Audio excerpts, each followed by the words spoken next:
السلام علیکم ورحمۃ اللہ وبرکاتہ۔ ان الحمد للہ والصلاة والسلام علی سید الانبیاء وعلی آلہ وصحبہ اجمعین، اما بعد فاعوذ باللہ من الشیطان الرجیم، بسم اللہ الرحمن الرحیم۔ لا يحب اللہ الجہر بالسوء من القول الا من ظلم وکان اللہ سمیعا علیما۔ اللہ بری بات کے ساتھ آواز بلند کرنا پسند نہیں کرتا مگر وہ جس پر ظلم کیا گیا ہو۔ اللہ ہمیشہ سے سب کچھ سننے والا، سب کچھ جاننے والا ہے۔ جی تو معزز لسنرز، آج کے اس لیسن سے ایک بات تو ہمیں اللہ کی سمجھ میں آ گئی، اللہ کی ایک عادت پتہ چل گئی کہ اللہ کیا چیز ناپسند کرتا ہے۔ کسی کو سر عام ذلیل کرنا، کسی میں کوئی دینی یا دنیاوی عیب پایا جائے، اس شخص کے بارے میں اس کا چرچا کرنا، یہ غیبت کے زمرے میں جاتا ہے اور یہ قطعی حرام ہے۔ کسی زندہ انسان کا یا کسی مردہ انسان کی برائی کا چرچا کرنا، اور اس کے یہ اس آیت کی ریفرنس میں حرام ہے۔ البتہ جب کوئی شخص ظلم پر اتر آئے تو مظلوم کو اس بات کا حق ہے کہ وہ اس کی زیادتی کے خلاف آواز بلند کرے، خصوصاً جہاں آواز بلند کرنے سے اس پر ظلم رک سکتا ہو اور اس کا مداوع ہو سکتا ہو۔ اس طرح لوگوں کو کسی ظلم سے بچانے کے لیے کسی انسان کا عیب بیان کرنا بھی جائز ہے۔ رسول صلی اللہ علیہ وسلم نے سے ایک آدمی آیا اور اس نے فرمایا کہ مجھے میرا ہمسایہ تنگ کرتا ہے۔ آپ نے فرمایا کہ اپنے گھر کا سامان گھر کے باہر راستے میں رکھ دو، جو گزرے اسے وہ پوچھے تو اسے بتاؤ کہ میرا ہمسایہ میرے ساتھ کیا سلوک کرتا ہے۔ آخر کار ہمسایہ نے یہ دیکھ کر معذرت کر لی اور آئندہ تکلیف نہ پہنچانے کا وعدہ کیا۔ اسی طرح رسول صلی اللہ علیہ وسلم نے فرمایا ہے کہ آپس میں گالم گلوچ کرنے والے وہ دونوں میں جو کچھ بھی کہیں سب گناہ پہل کرنے والے پر ہے، جب تک کہ مظلوم زیادتی نہ کرے۔ اس لیے اللہ تعالیٰ نے یہ بتایا کہ چونکہ پیچھے آپ اگر اس کا کانٹیکسٹ میں یہ بات سمجھتے ہیں تو پیچھے منافقین کا ذکر چل رہا تھا۔ اللہ تعالیٰ نے فرمایا ہے کہ منافقین کے عیب کا بیان تھا، اس لیے اللہ تعالیٰ نے فرمایا کہ اب ان ظالموں کے عیوب کا بیان کا اظہار ضروری ہو گیا ہے، کیونکہ یہ مسلمانوں کی معاف کر دینے کو ان کی کمزوری سمجھ رہے ہیں۔ ٹھیک ہے، تو یہ ایک بہت ہی خوبصورت بیلنس اٹین ہو گیا کہ اگر کوئی شخص آپ کے ساتھ زیادتی کرتا ہے اور آپ اس کو معاف ہی کیے چلے جا رہے ہیں اور وہ آپ کے معاف کرنے کو آپ کی کمزوری سمجھتا جا رہا ہے، تو پھر اس شخص کو ایک دفعہ آپ نے اس کی برائی کا چرچا کر دینے میں کوئی حرج نہیں ہے۔ اس بندے کے لیے بھی یہ درست ہوگا اور آپ کے لیے بھی درست ہوگا کہ آپ اس کے شرور سے بچ جائیں گے۔ اس کو یہ پتہ چل جائے گا کہ یہ بندہ اتنا سادہ نہیں ہے، اس کو میری حقیقت کا پتہ چل گیا ہے۔ لیکن اگر تم آیت نمبر 149 میں اگر تم کوئی خیر کا کام ظاہر کر کے کرو، چھپاؤ یا معاف کر دو برائی سے، تو اللہ تعالیٰ سب باتوں کو جانتا ہے، اور خود اللہ کی عادت بھی یہ ہے، سبحانک اللہم علی حلمک بعد علم، سبحانک اللہم علی عفوک بعد قدرتک۔ اللہ کے عرش اٹھانے والے فرشتے جو فرشتوں کے سردار ہیں، یہ ان کی تسبیح ہے۔ اے اللہ تو پاک ہے، تو اپنے علم کے باوجود تحمل کا مظاہرہ کرتا ہے، اور اے اللہ تو پاک ہے کہ تو جانتے بوجھتے ہوئے اور تو طاقت رکھنے کے باوجود معاف کر دیتا ہے۔ تو جو شخص طاقت رکھنے کے باوجود معاف کر دیتا ہے تو پھر وہ اللہ کی اس عادت کو اختیار کرتا ہے۔ مسلم رسول صلی اللہ علیہ وسلم کی حدیث ہے، مال صدقہ دینے سے کم نہیں ہوتا اور معاف کر دینے سے اللہ بندے کی عزت میں اضافہ ہی کرتا ہے، اور جو شخص اللہ کے لیے نیچا ہوتا ہے اللہ اس کو اونچا کر دیتا ہے۔ وہ لوگ جو اللہ کے ساتھ اور رسولوں کے ساتھ کفر کرتے ہیں اور ارادہ یہ رکھتے ہیں کہ دونوں میں سے کسی میں فرق کر دیں، یعنی رسولوں میں، اور کہتے ہیں ہم بعض پر ایمان لائے اور بعض کے ساتھ کفر کیا، اور ہم وہ ارادہ کرتے ہیں کہ ان دونوں کے درمیان میں کوئی راستہ اختیار کریں، یعنی کہ منافقین کے کبھی اعمال و اقوال بیان کرنے کے بعد اب اہل کتاب کی تردید کا بیان شروع ہو رہا ہے۔ دوبارہ کیریکٹرائزیشن، یہود اور نصارہ، ان کی کیریکٹرائزیشن، ان کی بری عادتیں بار بار بتا کر مسلمانوں کے دلوں میں ان بری عادتوں کے بارے میں نفرت کو راسخ کرنا مقصد ہے۔ وہ بری عادتیں جن پر اللہ کو شدید غصہ آتا ہے، وہ عادتیں اگر ہمارے اندر ہیں تو ہم بھی اللہ کو غصہ دلانے کے موجب ہیں۔ کیا ہیں وہ عادتیں؟ اللہ نے فرمایا نمبر 1، تمام رسولوں کو ایک نہیں ماننا بلکہ کسی رسول کو زیادہ اور کسی کو کم ماننا ہے۔ اللہ تعالیٰ نے فرمایا یہ لوگ پکے کافر ہیں جو رسولوں کے سلسلے کی ایک بھی کڑی کا انکار کریں گے، تو تمام رسولوں کے سلسلے کی کڑی ٹوٹ گئی، زنجیر خراب ہو گئی، اس لیے تمام رسولوں کو ماننا ہے۔ رسول کون؟ جو اللہ کی طرف سے ہدایت نامے لے کر آسمانوں سے زمینوں کی طرف اترے تاکہ انسانوں کو سچ اور حق کے بارے میں واضح طور پر بتا دیا جائے۔ اگلی آیت کریمہ میں ارشاد فرماتا ہے، اہل کتاب آپ سے پوچھتے ہیں کہ ان پر آسمان سے کوئی کتاب کیوں نہ اتری؟ انہوں نے موسیٰ سے اس سے بھی بڑا سوال کیا۔ انہوں نے کہا ہمیں اللہ دکھا دو ظاہر کر کے، تو ان کو صاعقہ نے، بجلی نے ان کے ظلم کے سبب پکڑ لیا۔ پرانی بات نہیں ہے، یہ آج کے دور کی بات ہے۔ الٹے سوال کرنے والے لوگ، کبھی کسی سیمینار میں گئے ہیں آپ نے کبھی کوئی میٹنگ اٹینڈ کی ہے؟ لوگ سوالوں سے زچ کرنے کی، صرف اریٹیٹنگ کویسچنز کرتے ہیں کسی کو زچ کرنے کے لیے۔ تو اللہ نے فرمایا ہے کہ you should be wise enough to ask questions. اپنے بڑے سے سوال پوچھتے وقت بھی اس کے ادب، اس کے مقام کا لحاظ کر کے سوال پوچھا کیجیے۔ اور ایٹ دا سیم ٹائم انہوں نے کہا، اہل کتاب کی تو یہ عادت ہی تھی کہ آپ سے، تو انہوں نے کہا ہے نا کہ ہمیں ایک ایسی کتاب دکھاؤ جو آسمان سے اترتی ہے۔ موسیٰ سے کہا تھا ہمیں اللہ دکھاؤ، تو اللہ تعالیٰ نے ان کے اس ظلم کے سبب ان کو آسمان سے کڑکنے آ لیا تھا۔ پھر انہوں نے بچھڑے کو اس کے بعد معبود بنایا تھا، اور ہم نے موسیٰ کو غلبہ نصیب فرمایا۔ ہم نے ان کے اوپر طور کو کھڑا کر دیا ان کے میثاق کے سبب، اور ہم نے کہا ان کے لیے کہ دروازے میں سجدہ کرتے ہوئے داخل ہو جانا، اور ہم نے کہا کہ ہفتے کے دن زیادتی نہ کرنا۔ Instructions and instructions. اللہ تعالیٰ نے کہا تھا کہ دروازے میں سجدہ کرتے ہوئے داخل ہونا۔ انسٹرکشن نمبر 2، ہفتے والے دن اس میں آپ نے حد سے زیادہ تجاوز نہیں کرنا، کوئی کاروبار نہیں کرنا۔ انہوں نے اس انسٹرکشنز کو فالو ہی نہیں کیا۔ اللہ کی تمام عطاؤں کو وہ انجوائے کر رہے ہیں۔ کسی جاب میں کبھی ایسا ہوا ہے آپ کو آپ کے بڑے نے کچھ کہا ہو یہ کام کرنا ہے، اور آپ you turn deaf ear to and you don't care? آپ کو اگلے ہی دن ایکسپلینیشن کال ہو جاتی ہے، آپ کو اس نوکری سے اس سے ہاتھ دھونے پڑتے ہیں۔ اللہ نے فرمایا اسی لیے انہوں نے اپنے وعدے کو توڑا، اپنی اللہ کی نشانیوں کا انکار کیا، نبیوں کو قتل کیا، اور بغیر حق کے یہ کہتے رہے کہ ہمارے دل ملفوف ہیں۔ ان کی اپنی ذاتی آپ ان کی عادات دیکھیے اور ان کے اپنے بارے میں خیالات پڑھیے۔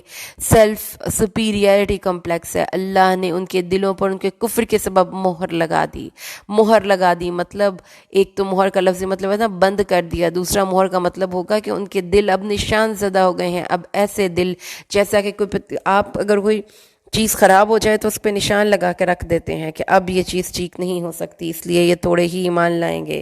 ان کی فرد جرم ابھی بھی، ان کی جرائم کی فہرست ابھی بھی ختم نہیں ہوئی۔ انہوں نے مریم پر بہتان عظیم باندھا، اور انہوں نے یہ بھی کہا کہ ہم نے مسیح عیسیٰ ابن مریم رسول اللہ کو قتل کر دیا ہے، حالانکہ انہوں نے اس کو قتل نہیں کیا اور اس کو سولی نہیں دیا۔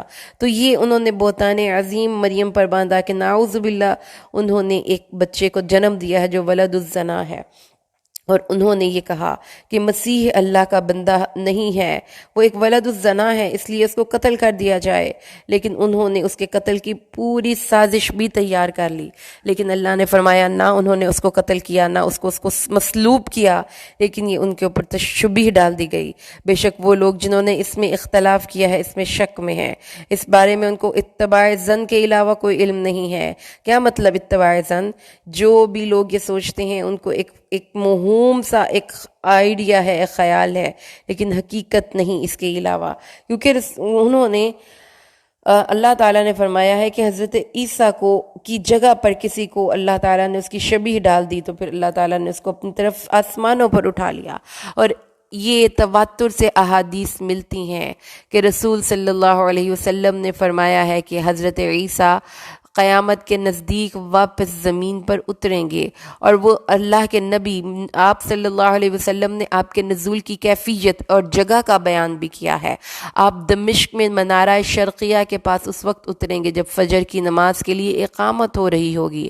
آپ خنزیر کو قتل کریں گے، صلیب کو توڑ دیں گے، جزیے کو ختم کر دیں گے، اور ان کے دور میں سب مسلمان ہو جائیں گے۔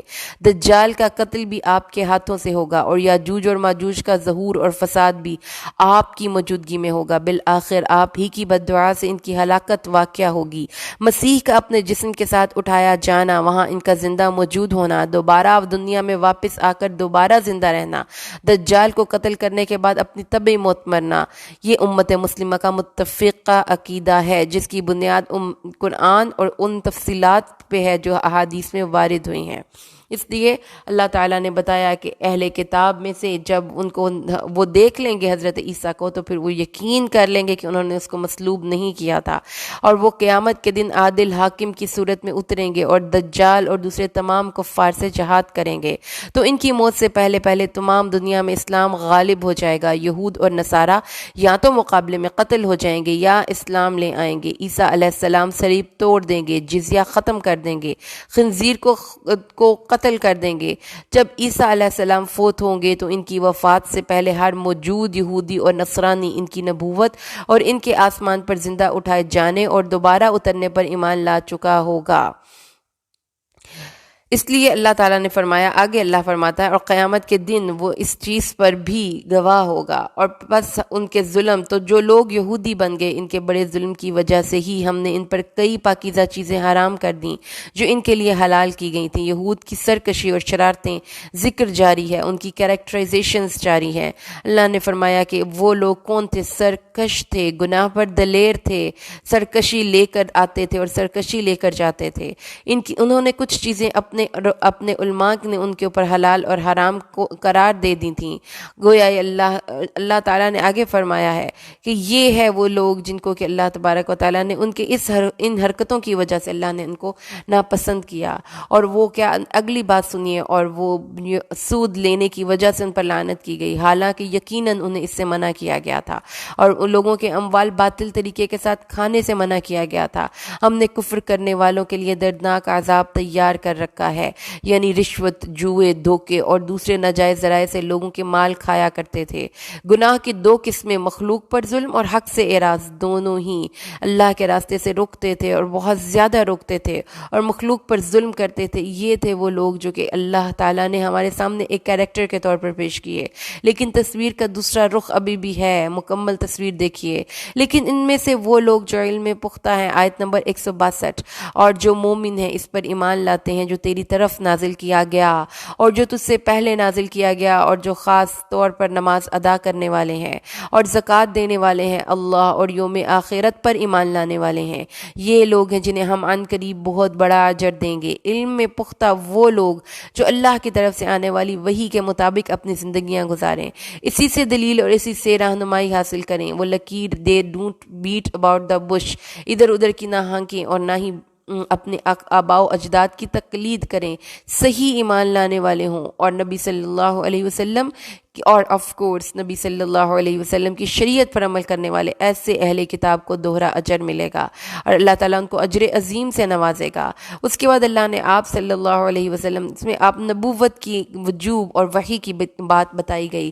وحی خفیہ اشارے کو کہتے ہیں۔ آیت نمبر 163، ہم نے آپ کی طرف وحی کی جیسے ہم نے نوح اور اس کے بعد کے نبیوں کی طرف وحی کی، اور ہم نے ابراہیم اور اسماعیل، اسحاق اور یعقوب، ان کی اولاد عیسیٰ، ایوب، یونس، ہارون اور سلیمان علیہ السلام کی طرف بھی وحی کی۔ وحی خفیہ اشارے کو کہتے ہیں، اور اس کی بہت سی فارمز ہیں جیسے کہ خواب، الہام، اور رسول صلی اللہ علیہ وسلم نے فرمایا کہ کبھی کبھی مجھ پر وہی گھنٹی کی آواز کی طرح ٹنٹنانے کی آواز کی صورت میں آتی تھی۔ تو مختلف فارمز تھی وحی کی، اور یہ وحی کیا تھی؟ یہ اللہ کی طرف سے اشارے تھے جو کہ اللہ اپنے مخصوص بندوں کی طرف دیتا ہے تاکہ وہ انسانوں کو اللہ کے راستے کی طرف بلائیں اور ڈرائیں۔ اور اللہ تعالیٰ نے فرمایا کہ صاحب شریعت نبی تھے، اور اللہ تعالیٰ نے ان کو اپنی طرف سے ہدایات دے کر دنیا میں بھیجا۔ تو اس بات کو سمجھنا ضروری ہے کہ دنیا کی ہر چیز کی ہدایت اس کو بائی برتھ ودیعت کر دی گئی ہے۔ سورج، چاند، ستارے، ہوائیں، چونٹیاں، پرندے اور پھل، پھول، پودے، ہر چیز کو پتہ ہے کہ اس نے کیسے بیہیو کرنا ہے۔ انسان کو اس کی نیچر کی ایک وحی، انسان کو اس کی نیچر کے اصول بتانے کے لیے پھر اللہ نے وحیوں کا سلسلہ شروع کیا۔ تو اس لیے وحی انسان کی ہدایت، طلب ہدایت کی اس انسٹنکٹ کو ایڈریس کرتی ہے کہ انسان کے اندر ہے، he wants to be guided, اسی لیے وہ دوسرے موٹیویشنل اسپیکرز کو سنتا ہے۔ اور اللہ تعالیٰ نے فرمایا کہ کوئی رسول تھے جو کہ جن کے ہم نے آپ پر قصے بیان کیے، اور کوئی رسول تھے جو جن کے قصے بیان نہیں کیے، اور ورسلا مبشرین و منذرین، رسولوں کا کام کیا تھا خوشخبری سنانے والے اور ڈرانے والے، تاکہ اللہ تعالیٰ رسولوں کے آنے کے بعد اتمام حجت کر دے۔ تو یہ ضروری ہوتا ہے اگر آپ کسی بڑی جگہ پر ہیں تو انسانوں اپنے انڈر رہنے والے لوگوں پر اتمام حجت کر دیں، تاکہ ان کو پتہ چل جائے کہ اگر انہوں نے یہ کام نہ کیا تو ان کو نقصان اٹھانا پڑے گا۔ اللہ گواہی دیتا ہے کہ جو آپ کی طرف اس نے اتارا اے نبی، اس نے اپنے علم سے اتارا، یعنی کہ اللہ کی کتاب اللہ کے علم کا مظہر ہے۔ الحمدللہ ہم اللہ کے علم میں سے کچھ علم حاصل کرنے کی کوشش کر رہے ہیں، اور فرشتے جو گواہی دیتے ہیں، اور اللہ ہی گواہ کافی ہے۔ بے شک وہ لوگ جنہوں نے کفر کیا اور اللہ کے راستے سے روکتے رہے، وہ قد ضلوا ضلالا بعیدا۔ اللہ کے راستے سے روکنا، صد مطلب اگنور کر دینا، مطلب اس راستے کے لیے رکاوٹیں کھڑی کر دینا، مطلب اس راستے پر لوگوں کو باتیں سنانا۔ کوئی بھی ہو سکتا ہے، ان لوگوں کا ایک طریقہ زندگی کیا ہے، کتاب کے علاوہ کسی بھی اور راستے کو فالو کر لو، کتاب کے علاوہ کسی بھی اور جگہ سے ہدایت حاصل کر لو۔ وہ لوگ جو یہ سوچتے ہیں وہ کبھی بھی ہدایت پر نہیں چل سکتے۔ بے شک وہ لوگ جنہوں نے کفر کیا اور ظلم کیا، اللہ ایسا نہیں کہ ان کو بخش دے اور ان کو طریق راستے کی طرف رہنمائی کرے۔ جنہوں نے کفر کیا اور ظلم کیا، اللہ کبھی بھی ایسا نہیں کہ انہیں بخشے، اور نہ یہ کہ انہیں کسی راستے کی طرف ہدایت دے مگر جہنم کے راستے کے، جس میں وہ ہمیشہ ہمیشہ پڑے رہنے والے ہیں، اور یہ اللہ پر بہت آسان ہے۔ اللہم لا تجعلنا برحمتک منہم۔ اللہ تعالیٰ نے فرمایا بے شک وہ لوگ یہ ہیں، وہ جو راستے کے اللہ تعالیٰ کے ساتھ کفر کرنے والے بندوں کو پھر راستہ جہنم کے علاوہ کوئی اور نہیں دکھایا جا سکتا۔ یا ایہا الناس قد جاءکم الرسول بالحق من ربکم فآمنوا خیرا لکم وإن تکفروا فإن للہ ما فی السماوات والارض وکان اللہ علیما حکیما۔ اے لوگو، بلا شبہ تمہارے پاس یہ رسول حق کے ساتھ تمہارے رب کی طرف سے آیا ہے، بس تم ایمان لے آؤ، تمہارے لیے بہتر یہی ہے۔ اگر تم کفر کرو تو بے شک اللہ ہی کے لیے ہے جو کچھ بھی آسمانوں اور جو کچھ بھی زمینوں میں ہے۔ اللہ ہمیشہ سے سب کچھ جاننے والا، کمال حکمت والا ہے۔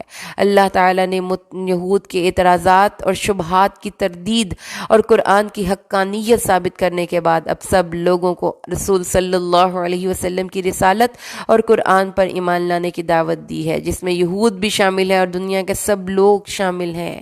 رسول صلی اللہ علیہ وسلم کی طرف آنے والی یہ کتاب برحق ہے۔ اس پر ایمان لانے والے شخص کے لیے زمین اور آسمان کو اللہ تبارک و تعالیٰ بہت سی برکتوں سے نوازتا ہے۔ یا اہل الکتاب لا تغلوا فی دینکم، ایگزیجریشن۔ آپ نے بھی دیکھا ہوگا بہت سے لوگوں میں یہ عادت ہوتی ہے کہ اپنے معاملات کو بہت زیادہ بڑھا چڑھا کر پیش کرتے ہیں۔ تو یہود و نصارہ نے حضرت عیسیٰ کے مقام کے بارے میں غلو سے کام لیا۔ ایک نے کہا، یہود نے کہا کہ وہ نعوذ باللہ ولد الزنا ہے، عیسائیوں نے کہا کہ وہ اللہ کے بیٹے ہیں۔ اللہ نے فرمایا حق بات کے علاوہ کچھ نہ کہو۔ یاد رکھیے آج کے دن کی بات، غلو نہیں کرنا، حد سے تجاوز نہیں کرنا، نہ کسی کا مقام کم کرنا ہے، نہ کسی کا مقام بڑھا کر پیش کرنا ہے۔ یہ ہے اللہ نے فرمایا مسیح عیسیٰ ابن مریم رسول اللہ اور اس کا کلمہ تھے، جو اللہ نے مریم کی طرف القا کیا اور اس کی طرف سے روح تھے۔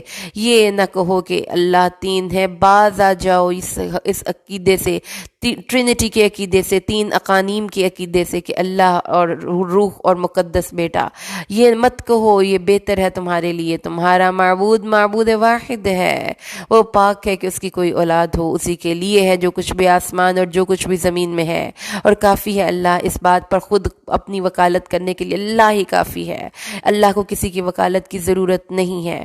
تو یہاں پر اس آیت کریمہ سے حضرت عیسیٰ کے بارے میں اسلامی عقیدہ بہت ہی نکھر کر سامنے آ گیا، بہت زبردست طریقے سے اسٹیبلش ہو گیا۔ اللہ فرماتا ہے کہ مسیح اس بات سے آر نہیں کھاتا کہ وہ اللہ کا بندہ ہو، اور نہ ہی اس کے مقرب فرشتے اس بات سے آر کھاتے ہیں، اور جو کوئی اس کی عبادت سے آر کرے تو اللہ اس کو اپنی طرف جمع کرے گا۔ اللہ کی عبادت ہر انسان کی زندگی میں انسانیت کی معراج ہے، تکمیل بشر نہیں سلطان ہونا، یہ صف میں فرشتوں کی نمایاں ہونا، تکمیل ہے عجز بندگی کا احساس، انسان کی معراج ہے انسان ہونا، اپنے آپ کو اللہ کے سامنے جھکا لے. جس نے بنایا اس کو پہچان لیں, اپنے مقصد تخلیق سے واقفیت حاصل کر لیں, تو اس شخص سے بڑھ کر سعادت کس شخص کے لیے ہو سکتی ہے. تو یہ سوچنا کہ کسی انسان کو انسان سمجھا جائے تو اس کا مقام کم ہوگا, یہ مسلمان بھی کرتے ہیں کہ رسول صلی اللہ علیہ وسلم کو بشر کوئی کہہ دے تو بڑا ناراض ہوتے ہیں کہ جیسے گالی دی گئی ہو. اللہ نے فرمایا سب اللہ کے بندے ہیں, انسان بھی اور جن اور فرشتے بھی, اور اللہ کی عبادت سے تکبر کوئی نہیں کرتا. عاجز بندے اللہ کو پسند ہیں. بس وہ لوگ جو آمنوا وعملوا الصالحات, جنہوں نے ایمان لائے اور نیک اعمال کیے, اللہ ان کو ان کے اجر پورے پورے دے دے گا اور ان کو اپنے فضل سے اور بھی عطا کرے گا. اور وہ لوگ جنہوں نے اس کی عبادت سے آر کھائی اور تکبر کیا, اللہ ان کو عذاب علیم دے گا اور ان کو اللہ کے علاوہ کوئی مددگار اور کوئی دوست نہ مل سکے گا. اس لیے اللہ تعالیٰ نے فرمایا کہ مومنوں کو کیا اندیا ہے, کیا خوشخبری ہے, فَيُوَفِّيهِمْ أُجُورَهُمْ وَيَزِيدُهُمْ مِنْ فَضْلِهِ, جنہوں نے نیک اعمال کیے اللہ نے ان کو ان کے اجر پورے پورے دے دیے. اجر کہتے ہیں نا اجرت, مزدوری. ہم مزدور ہیں, اس دنیا میں مزدوری کر رہے ہیں اپنے اللہ کے لیے, پھر اجرت ہمیں اکٹھی ملنی ہے آخرت کے دن, اور پھر اس کے بعد پورے پورے اجر دے کر اوپر سے بونس ملے گا انشاءاللہ, الحمدللہ. اور جو اللہ تعالیٰ کی عبادت سے تکبر کرتا ہے ان کو ان کی اجر نہیں دیے جائیں گے, کیونکہ انہوں نے کام ہی درست نہیں کیا, ڈنڈی مار دی. اس لیے اللہ نے فرمایا ہے یا ایھا الناس قد جاءکم برہان من ربکم وانزلنا الیکم نورا مبینا. اے انسانو, اللہ نے تمہارے پاس تمہارے رب کی طرف سے ایک واضح دلیل آ گئی ہے, اور ہم نے تمہاری طرف ایک واضح نور نازل کیا. وہ کون سا نور ہے؟ یہ کتاب نور ہے, قرآن حکیم نور ہے, جو انسان کو ضلالت سے نکال کر ہدایت کی روشنی کی طرف لاتا ہے. یہ نور ہے جو دل میں نور ایمان کو جلا بخشتا ہے. یہ نور ہے جو کہ اللہ فرماتا ہے کہ اللہ ولی الذین آمنوا یخرجہم من الظلمات الی النور. یہ ہے وہ قرآن جو نور ہے, جو برہان ہے, حق اور باطل کے درمیان فرق کرنے والی سفید چیز ہے. اس لیے رسول صلی اللہ علیہ وسلم نے فرمایا اے لوگو قرآن پڑھا کرو, یہ اپنے پڑھنے والے کا سفارشی بن کر آئے گا, یہ اپنے پڑھنے والوں کی طرف سے سفارش کرے گا. اور اس کے کیا فائدے ہیں؟ اس کا پڑھنے والا شخص جنت کے معزز فرشتوں کا ساتھ پائے گا. اور اس کا کیا فائدہ ہے؟ قرآن کی صورتیں سر پر سائبان بن کر آئیں گی, اور سورۃ بقرہ اور سورۃ آل عمران دو پرندوں کی قطاروں کی صورت میں آئیں گی. اور کیا فائدہ ہے؟ فَأَمَّا الَّذِينَ آمَنُوا بِاللَّهِ وَاعْتَصَمُوا بِهِ, جو اس پر ایمان لاتے ہیں اور اللہ کی رسی کو مضبوط کر کے پکڑ لیتے ہیں. کون سی رسی؟ یہ کتاب اللہ. فَسَيُدْخِلُهُمْ فِي رَحْمَةٍ مِّنْهُ وَفَضْلٍ. اس کا فائدہ کیا ہے؟ یہ اللہ کے فضل اور رحمت میں داخل ہونے کا ایک واضح دروازہ ہے. جو قرآن سے جڑ جاتا ہے وہ اپنی زندگی میں ایسے دروازے کھولتا ہے جس میں رحمتیں ہیں, جس میں فضل ہے, جس میں برکتیں ہیں. وَيَهْدِيهِمْ إِلَيْهِ صِرَاطًا مُسْتَقِيمًا, اور اللہ تعالیٰ اپنی طرف سے اس کو راہ مستقیم کی طرف ہدایت دیتا ہے. تو ہدایت قرآن کو پڑھے بنا نہیں مل سکتی. جس کو ہدایت کی طلب ہے اس کو قرآن تو پڑھنا ہی پڑے گا. اور تم سے سوال کرتے ہیں نبی, اللہ تجھے کلالہ کے بارے میں پورا کا پورا فتویٰ دیتا ہے. اگر ایک عورت ہلاک ہو جائے اور اس کا ایک مرد ہلاک ہو جائے, اس کی باپ اور اس کا اولاد نہیں, اس کا باپ بھی نہیں, اس کی اولاد بھی نہیں, لیکن صرف ایک بہن ہے, تو بہن کو آدھا اس ترکے میں سے مل جائے گا.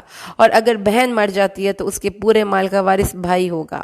اور اگر اس عورت کی کوئی اولاد نہ ہو, اور اگر ان دو لڑکیاں ہوں تو وہ 2/3 میں شامل ہوں گی. اور اگر لڑکیاں اور لڑکے ہوں تو سب اس مال میں حصے دار ہوں گے. صرف فرق یہ ہے لڑکے کو ڈبل اور لڑکی کو سنگل. یہ اللہ تمہارے لیے نشانیاں بیان کرتا ہے تاکہ تم گمراہ ہو جاؤ. واللہ بکل شیء علیم, اللہ ہر چیز پر قادر ہے. الحمدللہ ہماری تیسری سورہ مبارکہ مکمل ہوئی ہے. ہماری سب سے پہلی, ہماری چوتھی سورہ مبارکہ قرآن حکیم کی مکمل ہوئی, جس کے بارے میں پہلی 7 السبع الطوال کے بارے میں رسول صلی اللہ علیہ وسلم نے فرمایا ہے کہ جو 7 پہلی بڑی بڑی طویل صورتوں کو پڑھ لے گا, پھر وہ اللہ کی نظر میں بڑا ہی معزز عالم بن کر اٹھے گا. تو اللہ کا شکر ہے کہ اللہ نے ہمیں یہ توفیق دی. ہم آگے سورۃ المائدہ کی تلاوت شروع کرتے ہیں. المائدہ کا کانٹیکسٹ بہت ضروری ہے جاننا. 6 ہجری کے اواخر میں یا 7 ہجری کے اوائل میں یہ سورہ مبارکہ نازل ہوئی تھی، اور ابھی ابھی مسلمانوں نے صلح حدیبیہ کی ہے کہ مسلمانوں کو کافروں نے ان کے ملک، ان کے شعائر پر عمل کرنے سے روک دیا تھا، اور وہاں پر جا کر حج بیت اللہ سے روک دیا تھا۔ مسلمان وہاں پر حج کی نیت سے گئے تھے 6 ہجری میں، لیکن مسلمانوں کو اس شہر میں داخل ہونے نہیں دیا گیا، اس لیے مسلمانوں نے اگلے سال دوبارہ عمرے کے لیے جانا تھا اس صلح حدیبیہ کی شک کے مطابق۔ تو اس لیے اللہ تعالیٰ نے ان کو عمرے اور حج کے بارے میں، محرمات کے بارے میں ذکر کر دیا اس میں۔ اور دوسری سورہ مبارکہ المائدہ کے بارے میں حدیث میں آتا ہے کہ یہ سورت اپنی امت کے مردوں کو پڑھاؤ، سورت النور عورتوں کو پڑھاؤ۔ تو جب اس سورہ مبارکہ کے آپ مضامین کو دیکھیں گے تو آپ وہ کو اللہ تعالیٰ کی وہ جو ایک ہوتی ہے نا، جب آپ سلیبس ڈیزائن کرتے ہیں تو نیڈز انالیسس کرتے ہیں، وانٹس اور ڈیفیشنسیز دیکھتے ہیں، تو یہ ہے نیڈز انالیسس کہ مردوں کی فیلڈ کون سی ہے دراصل، اور ان کو کس طریقے سے اس دنیا کو لے کر چلنا ہے۔ تو یہ چیز ہے۔ اور دوسری چیز یہ ہے کہ مسلمانوں کا پورا بیک گراؤنڈ سیٹ ہو چکا تھا، 6 ہجری تک ایک انتظامی ڈھانچہ نظر آ چکا تھا، مسلمان اپنی عدالتوں میں اپنے مطابق فیصلے کر رہے تھے، طلاق اور عدت کے احکامات نافذ ہو چکے تھے، مسلمانوں کو جہاد کی اجازت دی جا چکی تھی۔ اس کانٹیکس میں ان صورتوں کو پڑھیے کہ اب مسلمانوں کی جو ایک کہتے ہیں نا کہ اصول تھے، لیجسلیشن تھی، اس کی اس سورہ میں گریجویشن ہوگی، مکمل ہو جائے گا، اور مسلمانوں کو اللہ تعالیٰ نے اسی سورہ میں پھر اللہ نے فرمایا ہے کہ تمہارے لیے تمہارا دین مکمل ہو گیا۔ تو یہ صورت تمام احکامات کو کمپلیٹلی اس کے ٹاپ پر پہنچا کر ان احکامات کی صحیح واضح اسلامی جو ایک لیجسلیشن میں شکل ہے یہ وہ دکھائے گی۔ اعوذ باللہ من الشیطان الرجیم، بسم اللہ الرحمن الرحیم۔ یا ایہا الذین آمنوا اوفوا بالعقود احلت لکم بہیمۃ الانعام الا ما یتلی علیکم غیر محل الصید وانتم حرم ان اللہ یحکم ما یرید۔ اے وہ لوگو جو ایمان لائے ہو، اپنے وعدوں کو پورا کرو۔ تو مردوں کا سب سے پہلا جو اللہ کو حکم ہے، اللہ تعالیٰ نے مردوں کو جو سب سے پہلا حکم دیا وہ یہ ہوا کہ اپنے وعدوں کو پورا کرو، کیونکہ ابھی ابھی صلح حدیبیہ ہوئی ہے۔ مسلمانوں کو اللہ تعالیٰ نے سمجھایا کہ مذہبی رواداری کا مظاہرہ کرنا، ایسا نہ کرنا کہ تم پر جو وعدہ کیا، تم پر جو انہوں نے زیادتی کی ہے تو تم ان پہ زیادتی شروع کر دو۔ اللہ تعالیٰ نے پھر ان کو احرام اور حالت حرم میں، حدود حرم میں اور حالت احرام میں بتا دیا کہ تم پر ہر قسم کے مویشی جانور حلال ہیں، لیکن اس وقت جب تم حالت احرام میں ہو یا حدود حرم میں ہو تو تم نے ان کا شکار نہیں کرنا۔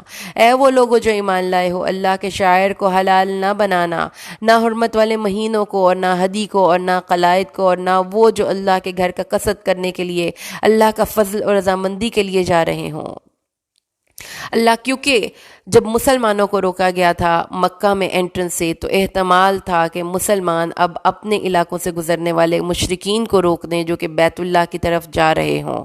مذہبی رواداری اسلام سکھا رہا ہے، ریلیجیس ٹالرنس سکھا رہا ہے، کیونکہ جو مشرکین تھے وہ آبویسلی صحیح طریقے سے عمرہ ادا نہیں کرتے تھے، حج ادا نہیں کرتے تھے، لیکن وہ ایک عقیدت کے سفر پر پرامن طریقے سے جا رہے ہوں گے، تو مسلمانوں تمہیں اجازت نہیں دی جا سکتی کہ چونکہ انہوں نے تمہیں روکا تھا، ان کے بھائیوں نے، مشرکوں نے، تو تم ان کو تو کچھ کہہ نہیں سکے، تو اب ان سے بدلے لو۔ تو یہ اسکیپ گاٹنگ ہوتی ہے نا کہ کرے کوئی تو بھرے کوئی۔ آپ کو بہت سے ڈانٹ پڑی اور آپ گھر آ کے بیوی پر چلا رہے ہیں، بچوں کو مار رہے ہیں، اسلام نے اس سے منع کر دیا۔ اور یہ کہ کسی دوسرے ملک میں مسلمانوں کے شعائر کی بے حرمتی ہو اور آپ اپنے ملک میں آ کر ان کے مندر اور گرجا گھروں کو مسمار کر دیں، یا یہ کہ اگر آپ کے ملک میں کوئی کسی دوسرے مذہبی عقیدے کے لوگوں کا کوئی مقدس مذہبی مقام ہو تو آپ ان کو تنگ کریں، مذہبی رواداری سکھائی جا رہی ہے کہ کسی بھی قوم کی دشمنی تمہیں اس بات پر آمادہ نہ کرے کہ تم ان کو مسجد حرام میں جانے سے روک دو۔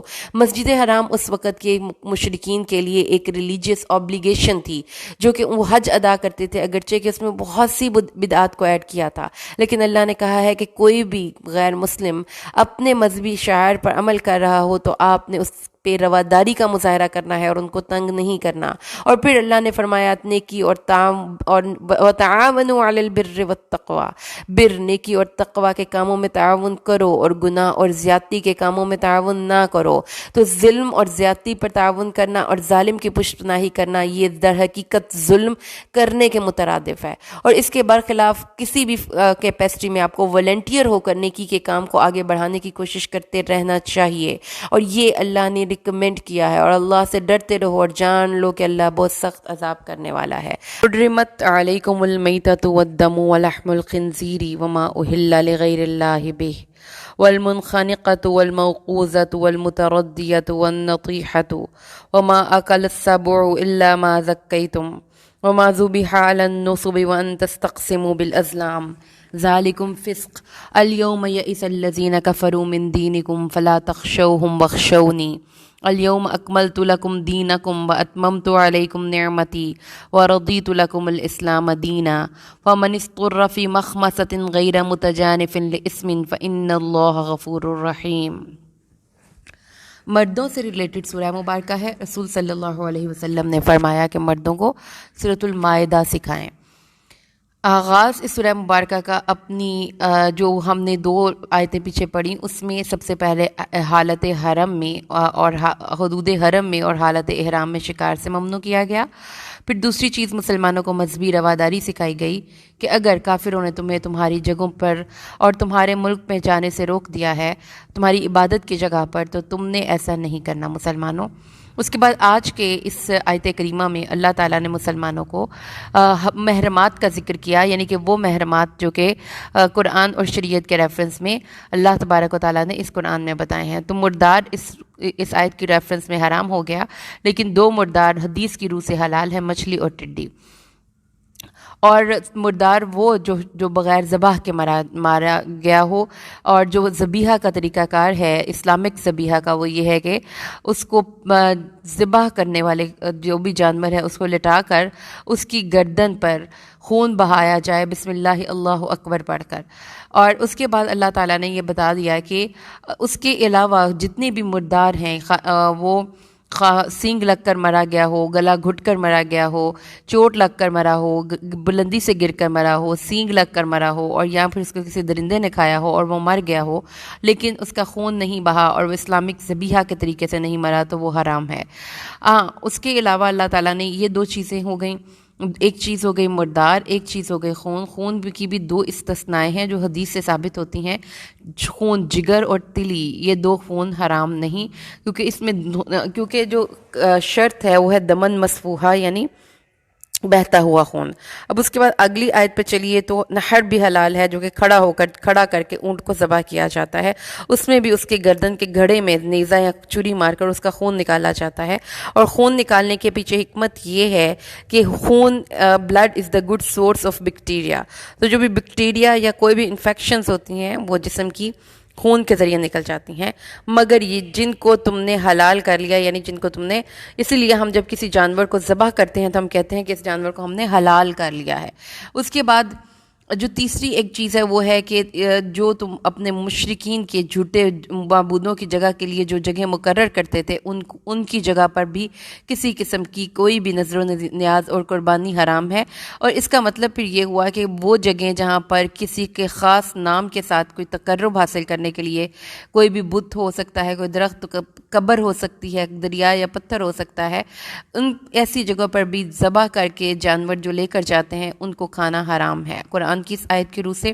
اس لیے بی ویئر آف یہ تمام جتنے بھی ہم یہ کھاتے ہیں نا مزاروں سے لے کر چیزیں، تو اس کے بارے میں بھی پھر آپ کو بیویئر ہونا چاہیے۔ اور اس کے بعد اللہ تعالیٰ نے فرمایا استھانوں کے، اور جو تیر ہے تم اپنی تیروں سے قسمت معلوم کرو، کیونکہ تیر جو تھے وہ حبل بت کے پاس مشرکین نے رکھے ہوئے تھے، اور ایک تیر پر لکھا ہوتا تھا کر اور ایک پر لکھا ہوتا تھا نہ کر، تو جب جس تیر کا نام جو بھی تیر نکلتا تھا اس کے مطابق وہ عمل کرتے تھے۔ اللہ تعالیٰ نے فرمایا کہ یہ کام بھی نہیں کرنا، یعنی کہ تیروں کے ذریعے کسی قسم کا کوئی فال حاصل نہیں کرنا۔ مستقبل کے حوالے سے کسی بھی قسم کی کسی چیز کو جاننے کی کوشش کرنا، خواہ وہ آپ کی پومسٹری ہو، خواہ وہ آپ کی ستارہ شناسی ہو، یا اور کوئی ہو، وہ اللہ کے قرآن کے ریفرنس میں ٹھیک نہیں ہے۔ ایک ہی کام ہے جس کو کہ استخارہ کہتے ہیں، اور جو نبی صلی اللہ علیہ وسلم سے ثابت ہے، تو ثابت استخارہ آپ نے کرنا ہے اپنے مستقبل کے حوالے سے کسی بھی چیز کے بارے میں جب آپ تذبذب کا شکار ہو گئے ہیں، اور اس استخارے کی جو رسول صلی اللہ علیہ وسلم کے صحابہ کہتے تھے کہ ہمیں استخارہ آپ ایسے سکھاتے تھے جیسے قرآن کی کوئی آیت سکھائی جاتی ہے۔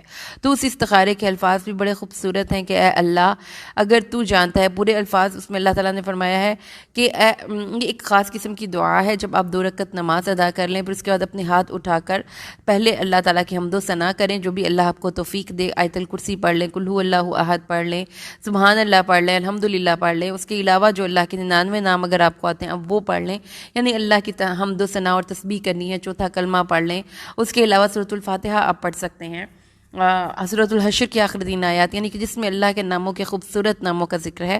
اس کے بعد آپ نے ایک دفعہ درود شریف پڑھنا ہے، اللہ کے نبی پر درود بھیجنے کے بعد وہ استخارہ کی دعا ہے جو کہ آپ نے پڑھنی ہے، اور اس استخارہ کی دعا یہ ہے: اللہم انی استخیرک بعلمک واستقدرک بقدرتک واسألک بفضلک العظیم وانک تقدر ولا اقدر وتعلم ولا اعلم وانت علام الغیوب اللہم ان کنت تعلم ان هذا الامر، یعنی کہ یہ کام خیر لی فی دینی و معاشی و عاقبت امری فاقدره لي ويسره لي ثم بارك لي فيه وإن كنت تعلم أن هذا الأمر شر لي في ديني ومعاشي وعاقبة أمري فاصرفه عني واصرفني عنه ثم اقدر لي الخير من حيث كان ثم ارضني به۔ جب یہ آپ دعا پڑھیں تو پھر اللہ تعالیٰ آپ کے اس معاملے میں رہنمائی فرماتا ہے اور اللہ تعالیٰ اپنی رحمت سے اس میں خیر و برکات نازل فرما دیتا ہے۔ تو یہ ایک سنت طریقہ ہے استخارے کا۔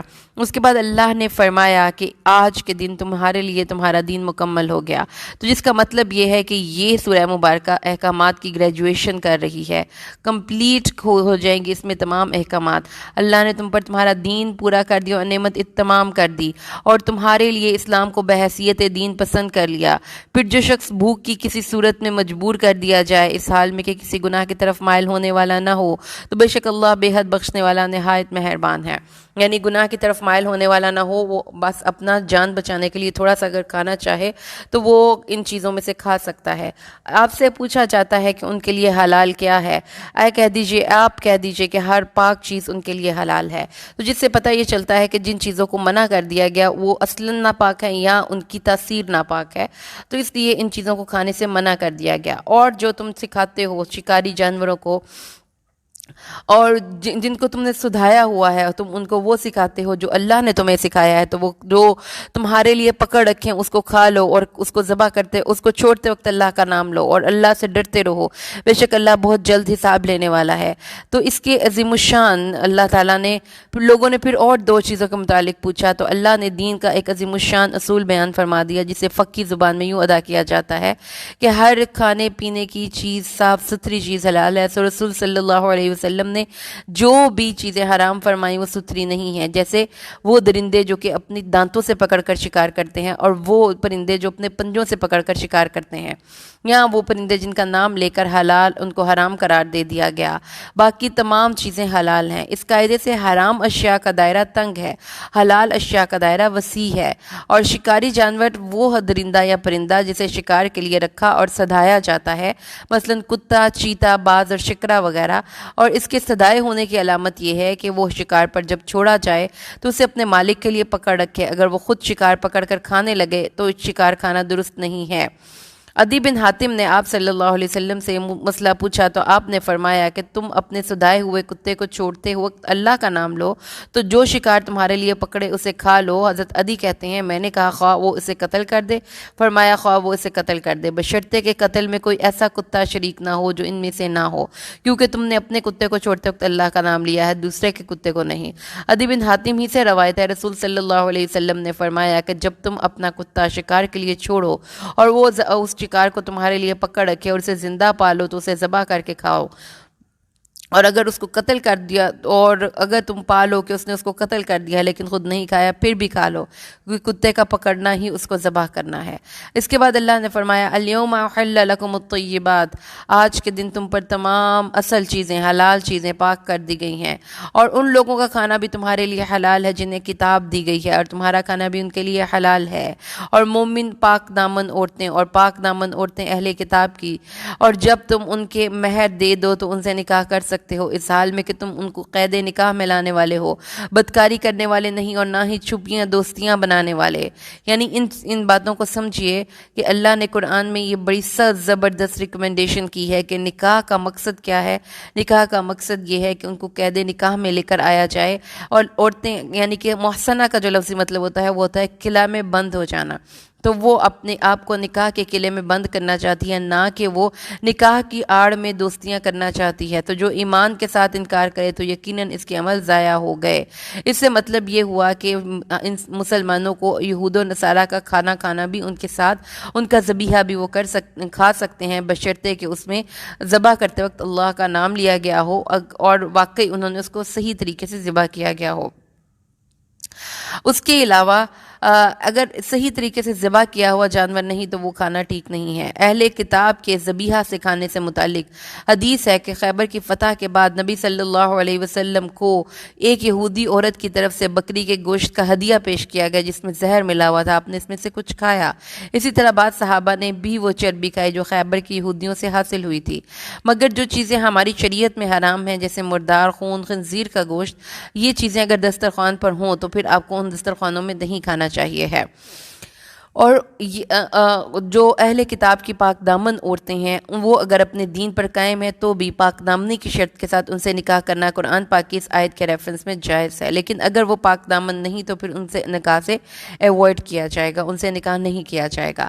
آگے آ جاتی ہے آیت سورۃ المائدہ کی آیت نمبر 6، اے وہ لوگوں جو ایمان لائے ہو۔ یہاں پر اللہ تبارک و تعالیٰ نے مومنوں کو تیمم اور وضو کے احکامات کے بارے میں گائیڈ کیا۔ اے لوگوں جو ایمان لائے ہو، جب تم نماز کے لیے اٹھو تو اپنے منہ اور ہاتھ کوہنیوں تک دھو لو۔ اس سے پہلے کیا کرنا ہے، آپ نے بسم اللہ پڑھ کے اپنے دونوں ہاتھوں کو اچھی طرح واش کرنا ہے، کلی کرنی ہے، نوز میں پانی ڈالنا ہے، اور اس کے بعد اپنے منہ اور منہ دھونا ہے، اور پھر ہاتھ کوہنیوں تک دھو لینے ہیں، پھر سروں کا مسح کرنا ہے اور پاؤں کو ٹخنوں تک دھونا ہے۔ اور اس کے علاوہ یہ وضو کافی نہیں ہے اس شخص کے لیے جس کو کہ غسل کی حاجت ہو۔ اگر اس کو غسل کی حاجت ہو تو اس کو پہلے غسل کرنا پڑے گا نماز سے پہلے، یہ نماز کی شرط ہے۔ یا اگر تم بیمار ہو، استثناء کیا ہے، اگر تم بیمار ہو یا تم کسی سفر میں ہو یا تم میں سے کوئی شخص قضائے حاجت کر کے آیا ہو، یعنی کہ واش روم سے آیا ہو اور تم نے عورتوں سے مباشرت کی ہو، صحبت کی ہو، پھر اس کے بعد کوئی پانی نہ پاؤ تو کیا کرو، یعنی کہ آپ کو یا تو نہانے کا یا آپ کو وضو کرنے کی ضرورت ہے، تو آپ نے پھر اگر پانی نہیں تو پھر پاک مٹی سے اس کا تیمم کر سکتے ہیں۔ اور اس طرح سے یہ آیت، اس آیت کے شان نزول کے حوالے سے غزوہ مریسہ جو 5 یا 6 ہجری میں حضرت عائشہ کا ہار گم ہو جانے کی وجہ سے یہ آیات نازل ہوئی تھی۔ ہار کی تلاش میں لوگ گئے اور کافی دیر تک ہار تلاش کرتے رہے، لیکن صبح ہو گئی اور پانی موجود نہ پایا، لوگ فکر مند ہوئے، تو اس لیے یہ آیت نازل ہوئی ہے۔ اس لیے اس آیت کو آیت تیمم بھی کہتے ہیں۔ اور اگر آپ کا ایک وضو کے ساتھ، اگر آپ نے وضو نہیں ٹوٹا تو آپ ایک وضو کے ساتھ کئی نمازیں بھی پڑھ سکتے ہیں۔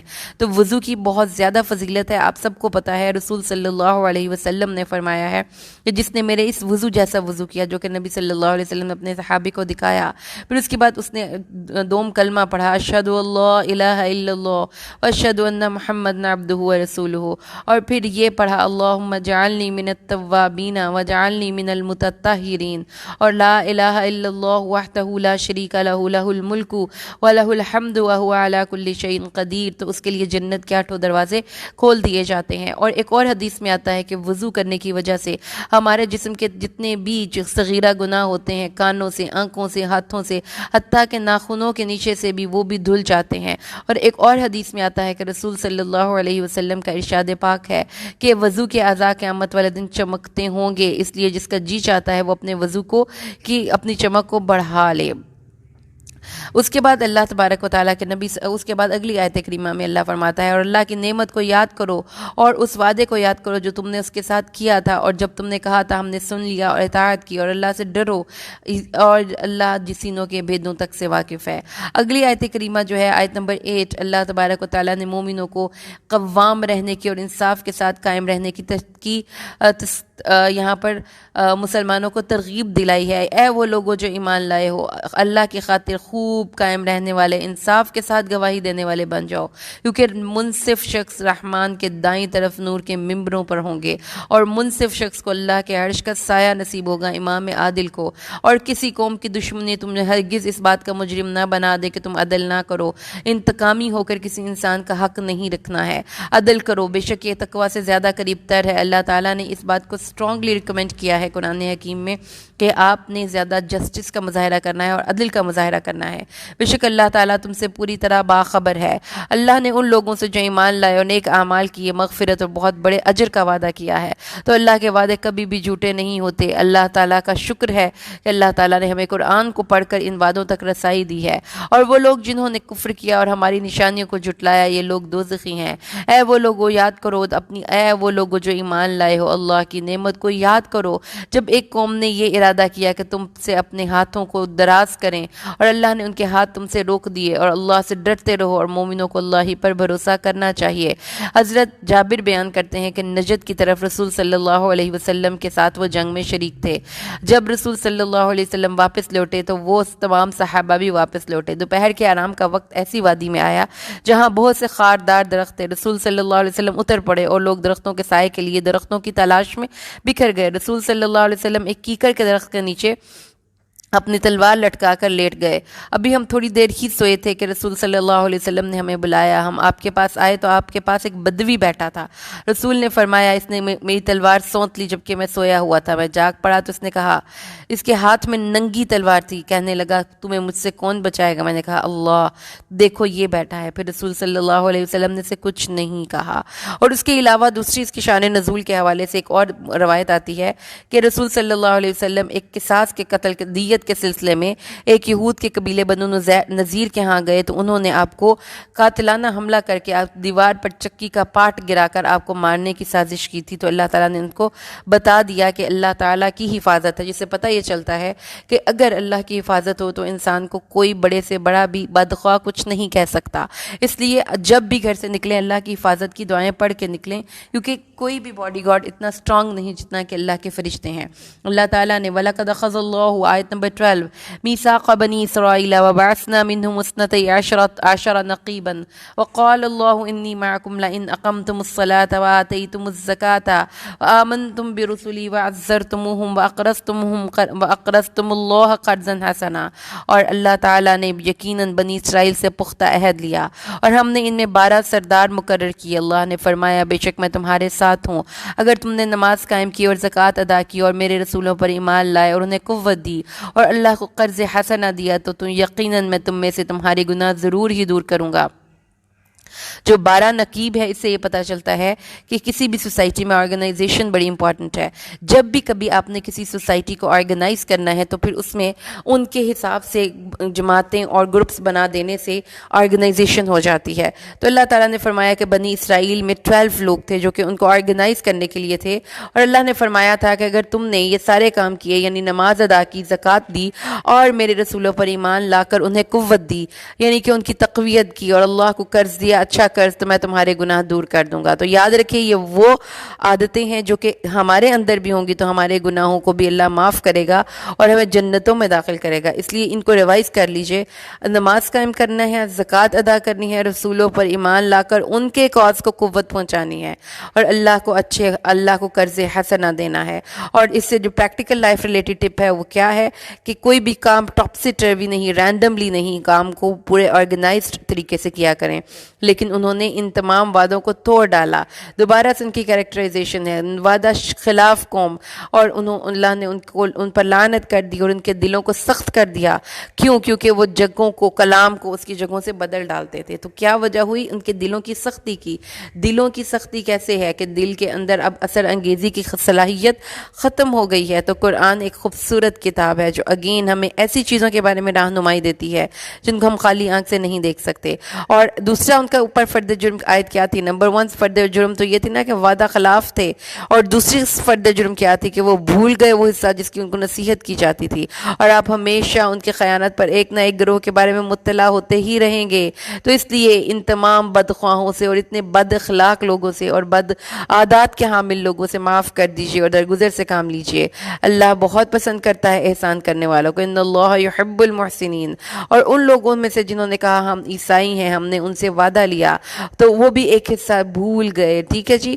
تو کیا فرد جرم عائد ہو رہی ہے؟ قرآن، ان کی کتاب، اس کو بھول گئے، اور اس کے برخلاف اس وجہ سے ان کے دل سخت ہو گئے، یہود کے بھی اور نصارہ کے بھی، اور ہم نے پھر اس کتاب پر حکم کو فراموش کر دینے کی وجہ سے ان کے درمیان عداوت اور بغض ڈال دیا قیامت کے دن تک۔ ان قریب اللہ ان کو خبر دے گا جو وہ کیا کرتے تھے۔ اے اہل کتاب، تمہارے پاس بہت سے ہمارے رسول آ چکے ہیں جو تم کو بہت سی وہ باتیں بتاتے ہیں جو تم چھپایا کرتے تھے، اور تمہیں بہت سی باتوں سے درگزر کرتے ہیں۔ التحقیق جاءکم من اللہ نور و کتاب مبین، تو تمہارے پاس اس قرآن کی صورت میں اللہ کی طرف سے ایک واضح طور پر بڑی سی ٹارچ اور کتاب مبین آ چکی ہے۔ یہدی بہ اللہ من اتبع رضوانہ سبل السلام، سلامتی والا گھر چاہیے، جس گھر میں امن ہی امن ہو، جس میں کوئی لڑائی جھگڑے نہ ہو، جس میں کوئی بیماریاں، کوئی پریشانیاں نہ ہو، تو پھر اس کو اس قرآن پر عمل کرنا ہوگا۔ تو سلامتی والا گھر چاہیے اس دنیا میں بھی اور اس دنیا میں بھی، تو اس قرآن کے ساتھ اللہ ہدایت دیتا ہے۔ جو اللہ کے رضوان کی پیروی کرتا ہے، اللہ اس کو اندھیروں سے نکالتا ہے، روشنیوں کا سفر دکھاتا ہے اور راہ مستقیم کی ہدایت دیتا ہے۔ تو یہ ہے کتاب اللہ کا معجزہ۔ جو خالی اس کی اتباع کرنے کی ٹھان لیتا ہے، وہ اللہ کی رضامندی کے ساتھ لوٹتا ہے۔ اللہ تعالیٰ اس کی زندگی کی پریشانیاں ختم کرتے ہیں، اللہ تعالیٰ اس کو اندھیروں سے نکال کر روشنیوں کا سفر دکھاتے ہیں، اور اس کو راہ مستقیم کی ہدایت مل جاتی ہے۔ تو قرآن پڑھنے والا شخص ہو نہیں سکتا کہ شرک کرے، ہو نہیں سکتا کہ بد اخلاق ہو، کیونکہ یہ اس کتاب کا معجزہ ہے۔ یہ کتاب ہاتھ پکڑ کر پھر راہ مستقیم کی طرف ہدایت دیتی ہے۔ پھر المائدہ آیت 17، کافر ہو گئے وہ لوگ جنہوں نے کہا، یقیناً وہ لوگ کافر ہو گئے جنہوں نے کہا کہ اللہ ہی مسیح ہے، تو جو مریم کا بیٹا ہے۔ کہہ دیجئے پھر کون اللہ سے کسی چیز کا مالک ہے اگر وہ ارادہ کرے کہ مسیح ابن مریم کو اور اس کی ماں کو اور زمین میں جو لوگ ہیں سب کو ہلاک کر دے، اور اللہ ہی کے لیے آسمانوں اور زمینوں کی بادشاہی ہے، اس کی بھی جو ان دونوں کے درمیان ہے، وہ پیدا کرتا ہے جو چاہتا ہے، اللہ ہر چیز پر قادر ہے۔ مطلب کیا کہنے کا کہ رسول صلی اللہ علیہ وسلم کو اللہ نے بتا دیا کہ جو مسیح عیسیٰ ابن مریم کو اللہ کا بیٹا کہتے ہیں اور اس کو انسانی کی خصوصیات سے ہٹا کر اللہ کی خصوصیات کا حامل ٹھہراتے ہیں، وہ کافر ہیں۔ کیونکہ اللہ تعالیٰ نے فرمایا ہے کہ مسیح اپنی زندگی اور موت کے لیے اللہ کا محتاج ہے، تو جو کسی کا محتاج ہو وہ کبھی بھی مختار کل نہیں ہو سکتا۔ آگے اللہ فرماتا ہے، اور یہود اور نصارہ نے کہا، ان کا سپیریئرٹی کمپلیکس، احساس تفاخر اپنے بارے میں، ایسے ایزمپشنز، فالس ایزمپشنز، اور یہ کیا تھا؟ سیلف ڈسپشن کیا تھی؟ وہ کہتے تھے ہم اللہ کے بیٹے اور اس کے محبوب ہیں۔ نبی کہہ دیجئے تمہیں تمہارے گناہوں کے سبب سے وہ کیوں عذاب دے گا، بلکہ تم وہ بشر ہو جو اللہ نے پیدا کیا، تم ہو انسان ہو، اور اللہ تعالیٰ انسانوں میں سے جس کو چاہتا ہے بخشتا ہے، جس کو چاہتا ہے عذاب دیتا ہے۔ اللہ کے لیے آسمان اور زمین کی بادشاہت ہے اور جو کچھ ان دونوں کے درمیان ہے، اور اللہ ہی کی طرف سب کو لوٹ کر جانا ہے۔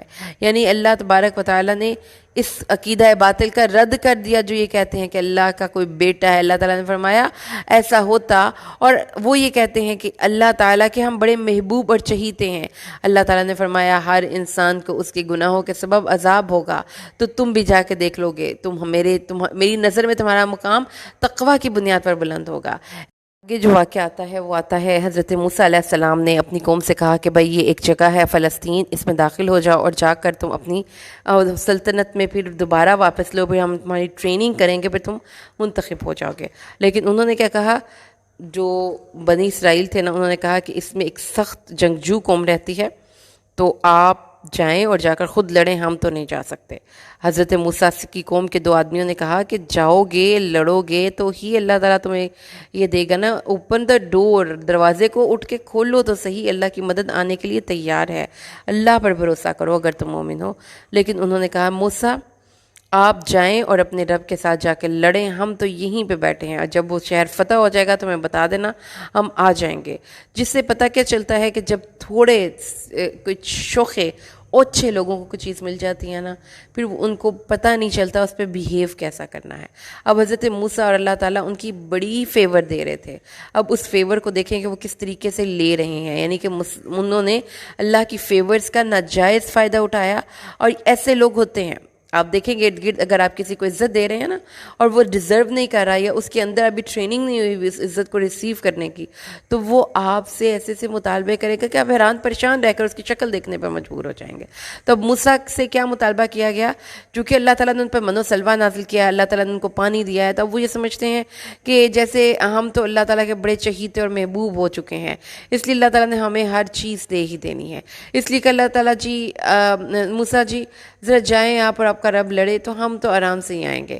تو اللہ تعالیٰ نے پھر فرمایا، حضرت موسیٰ نے ان کو بڑا بوسٹ اپ کیا ہوگا مرال، نہیں سنی تو انہوں نے کہا اللہ میں اپنے اور اپنے بھائی کے علاوہ کسی اور کا میں آپ کے سامنے کوئی اظہار نہیں کر سکتا، وہ میری بات نہیں مانتے، میں اپنے اور اپنے بھائی کے علاوہ کسی اور چیز کا مالک نہیں ہوں، تو اس لیے فاسقوں کی قوم میں اور ہم میں دوریاں ڈال دیں۔ جس سے پتہ کیا چلتا ہے کہ سم ٹائمز آپ اپنے رویے کی بدصورتی سے اپنے کسی ریلیشن کو اپنی زندگی سے خود دور بھیجتے ہیں۔ جیسے کہ حضرت موسیٰ ان کے خیر خواہ تھے، لیکن انہوں نے اپنے نبی کو بھی اداس اور پریشان کر دیا۔ اللہ تعالیٰ نے فرمایا ہاں اب یہ زمین ان پر 40 برس تک حرام کر دی گئی، وہ زمین میں مارے پھرتے رہیں گے، تم نافرمان لوگوں پر غم نہ کرنا۔ یعنی وہ زمین جس میں 40 سال بعد یہ 40 سال اس بیابان میں بھٹکتے رہے، اور اس لیے اس صحرا کا نام وادی تی پڑ گیا۔ پہلے ہارون کا انتقال ہوا، پھر اسی صحرا میں حضرت موسیٰ کا انتقال ہو گیا، بعد میں کسی وقت جا کر بنی اسرائیل اس ارض مقدس میں داخل ہوئے ہیں۔ آگے اللہ تعالیٰ آیت نمبر 27 میں فرماتا ہے، ہاں جی اب 27 والا جو واقعہ ہے نا، یہ آخری واقعہ ہے آج کے سبق کا، اور یہ روئے زمین کے پہلے قطر کی کہانی ہے۔ اس کو سن لیجئے کہ حضرت آدم اور حضرت حوا کے ملاپ سے ایک وقت میں بیٹی اور بیٹا پیدا ہوتا تھا، اور شام کو جب ملاپ کرتے تھے پھر ایک بیٹی اور بیٹا پیدا ہوتا تھا۔ وہاں اس وقت بیٹی جو دوسرے ٹائم پہ بہن بھائی صرف وہ ہوتے تھے جو کہ ایک ٹائم پہ پیدا ہوتے تھے۔ تو صبح تو جو اس طرح سے حابیل کا نکاح قابیل کی بہن کے ساتھ اور قابیل کا نکاح حابیل کی بہن کے ساتھ ہونا تھا، ٹھیک ہے؟ تو حابیل کے ساتھ پیدا ہونے والی بہن خوبصورت نہیں تھی، تو وہ کہتا تھا کہ میں اپنی بہن سے شادی کروں گا، جبکہ غلط تھی۔ اس وقت کے اصول کے مطابق حابیل کا نکاح قابیل کی بہن کے ساتھ اور قابیل کا نکاح حابیل کی بہن کے ساتھ ہونا تھا، لیکن قابیل کہتا تھا کہ وہ حابیل کی بجائے اپنی سگی بہن سے شادی کرے، اور اس کی پھر ان کے فادر نے ان کو سمجھایا، وہی طرح سمجھایا لیکن انہوں نے سمجھا، پھر اللہ ان کو کہا کہ تم اپنی قربانیاں اللہ کی بارگاہ میں پیش کرو، جس کی قربانی قبول ہو جائے گی اس کا نکاح اس کی بہن سے کر دیا جائے گا۔ تو وہی قربانی قبول ہوئی جو کہ نبی ان کے وقت کے نبی نے کہا تھا، یعنی کہ بھائی اور بہن کی شادی نہیں ہو سکتی۔ اب اس بات پہ پھر جو دوسرا تھا اس نے جیلسی فیل کی اور اس نے کہا کہ میں اپنے ہاتھ بڑھا کر تمہیں قتل ہی کر دوں گا۔ تو اس وقت پھر اس کو یہ ریمائنڈر دیا گیا کہ اگر تم مجھے قتل کرے گا تو اللہ تعالیٰ نے تو مجھے ہر غم سے نجات بھی دے دینی ہے اور میرے گناہ کا بوجھ بھی تیرے سر پر پڑنا ہے، تو اس لیے اللہ تعالیٰ سے ڈرتے رہو اور مت اس قسم کی حرکتیں کرو۔ لیکن اس نے کہا کہ میں تو ضرور تمہیں قتل کروں گا، اور میں یہ چاہتا ہوں، جو اس کا بھائی تھا اس نے کہا ٹھیک ہے مجھے مارنا ہے مار دو، میں یہی چاہتا ہوں کہ میرے سر پر گناہ کا کوئی بوجھ نہ ہو اور تم ہی میرے گناہ کا بوجھ بھی لے لو اور تم دوزخیوں میں سے ہو جاؤ۔ تو اس لیے رسول صلی اللہ علیہ وسلم نے فرمایا ہے کہ جب بھی کوئی کسی کو قتل کرتا ہے تو اس کا گناہ پہلے قاتل کو بھی جاتا ہے جس نے روئے زمین پر قتل کا طریقہ شروع کرنے کی روایت ڈالی تھی، اور تو یہ بدلہ ہے ظالموں کا۔ آگے آیت کریمہ میں آ جائیے تو راضی ہو گیا لہو اس کے لیے نفس، اس کے نفس نے اس کو یہ چیز رغبت کر کے دکھائی کہ وہ اپنے بھائی کو قتل کر لے۔ بھائی کو قتل کرنے کے بعد اس کو بڑی پشیمانی ہوئی، ٹھیک ہے، کہ اس نے اپنے بھائی کو قتل تو کر دیا لیکن شرمندہ ہو گیا۔ اب اس کو یہ نہیں پتا تھا کہ لاش کو کیسے چھپایا جائے، تو پھر اللہ تعالیٰ نے فبعث اللہ غرباً، اللہ نے ایک کوا بھیجا جو کہ زمین کریت کر لوگوں کو بتا رہا تھا، اس کو دکھا رہا تھا کہ وہ اپنے بھائی کی لاش کو کیسے چھپائے، یعنی اس کو دفن کر دے۔ کہنے لگا ہائے میری بربادی، کیا میں اس سے بھی کمتر گزرا ہو گیا کہ اپنے کوے جیسا ہو جاؤں تو اپنے بھائی کی لاش چھپا دوں، تو وہ پشیمان ہونے والوں میں سے ہو گیا۔ تو یہ ہے جی، اس کے بعد اللہ تعالیٰ نے یہ اگلے لیسن میں ہم انکلوڈ کریں گے آیت نمبر 32. آیت نمبر 31 تک ہم نے الحمدللہ آج پڑھ لیا ہے، جس میں کہ اللہ تبارک و تعالیٰ نے بہت سے مسائل کا ذکر کیا، اور آخر میں اللہ تعالیٰ نے جو ابھی ہم نے پڑھا ہے وہ روئے زمین پر پہلے قتل کا واقعہ بھی پڑھا دیا، تاکہ ہمیں یہ پتہ چل جائے کہ روئے زمین پر جو سب سے پہلا جو قتل ہوا تھا وہ ایک فتنہ تھا، اور وہ ایک عورت کے پیچھے ہوا تھا. اس لیے عورتوں کو اپنی اسٹرینتھ کا شاید آئیڈیا نہیں ہے کہ وہ اپنی مرد کی زندگی میں کیا رول پلے کر سکتی ہیں.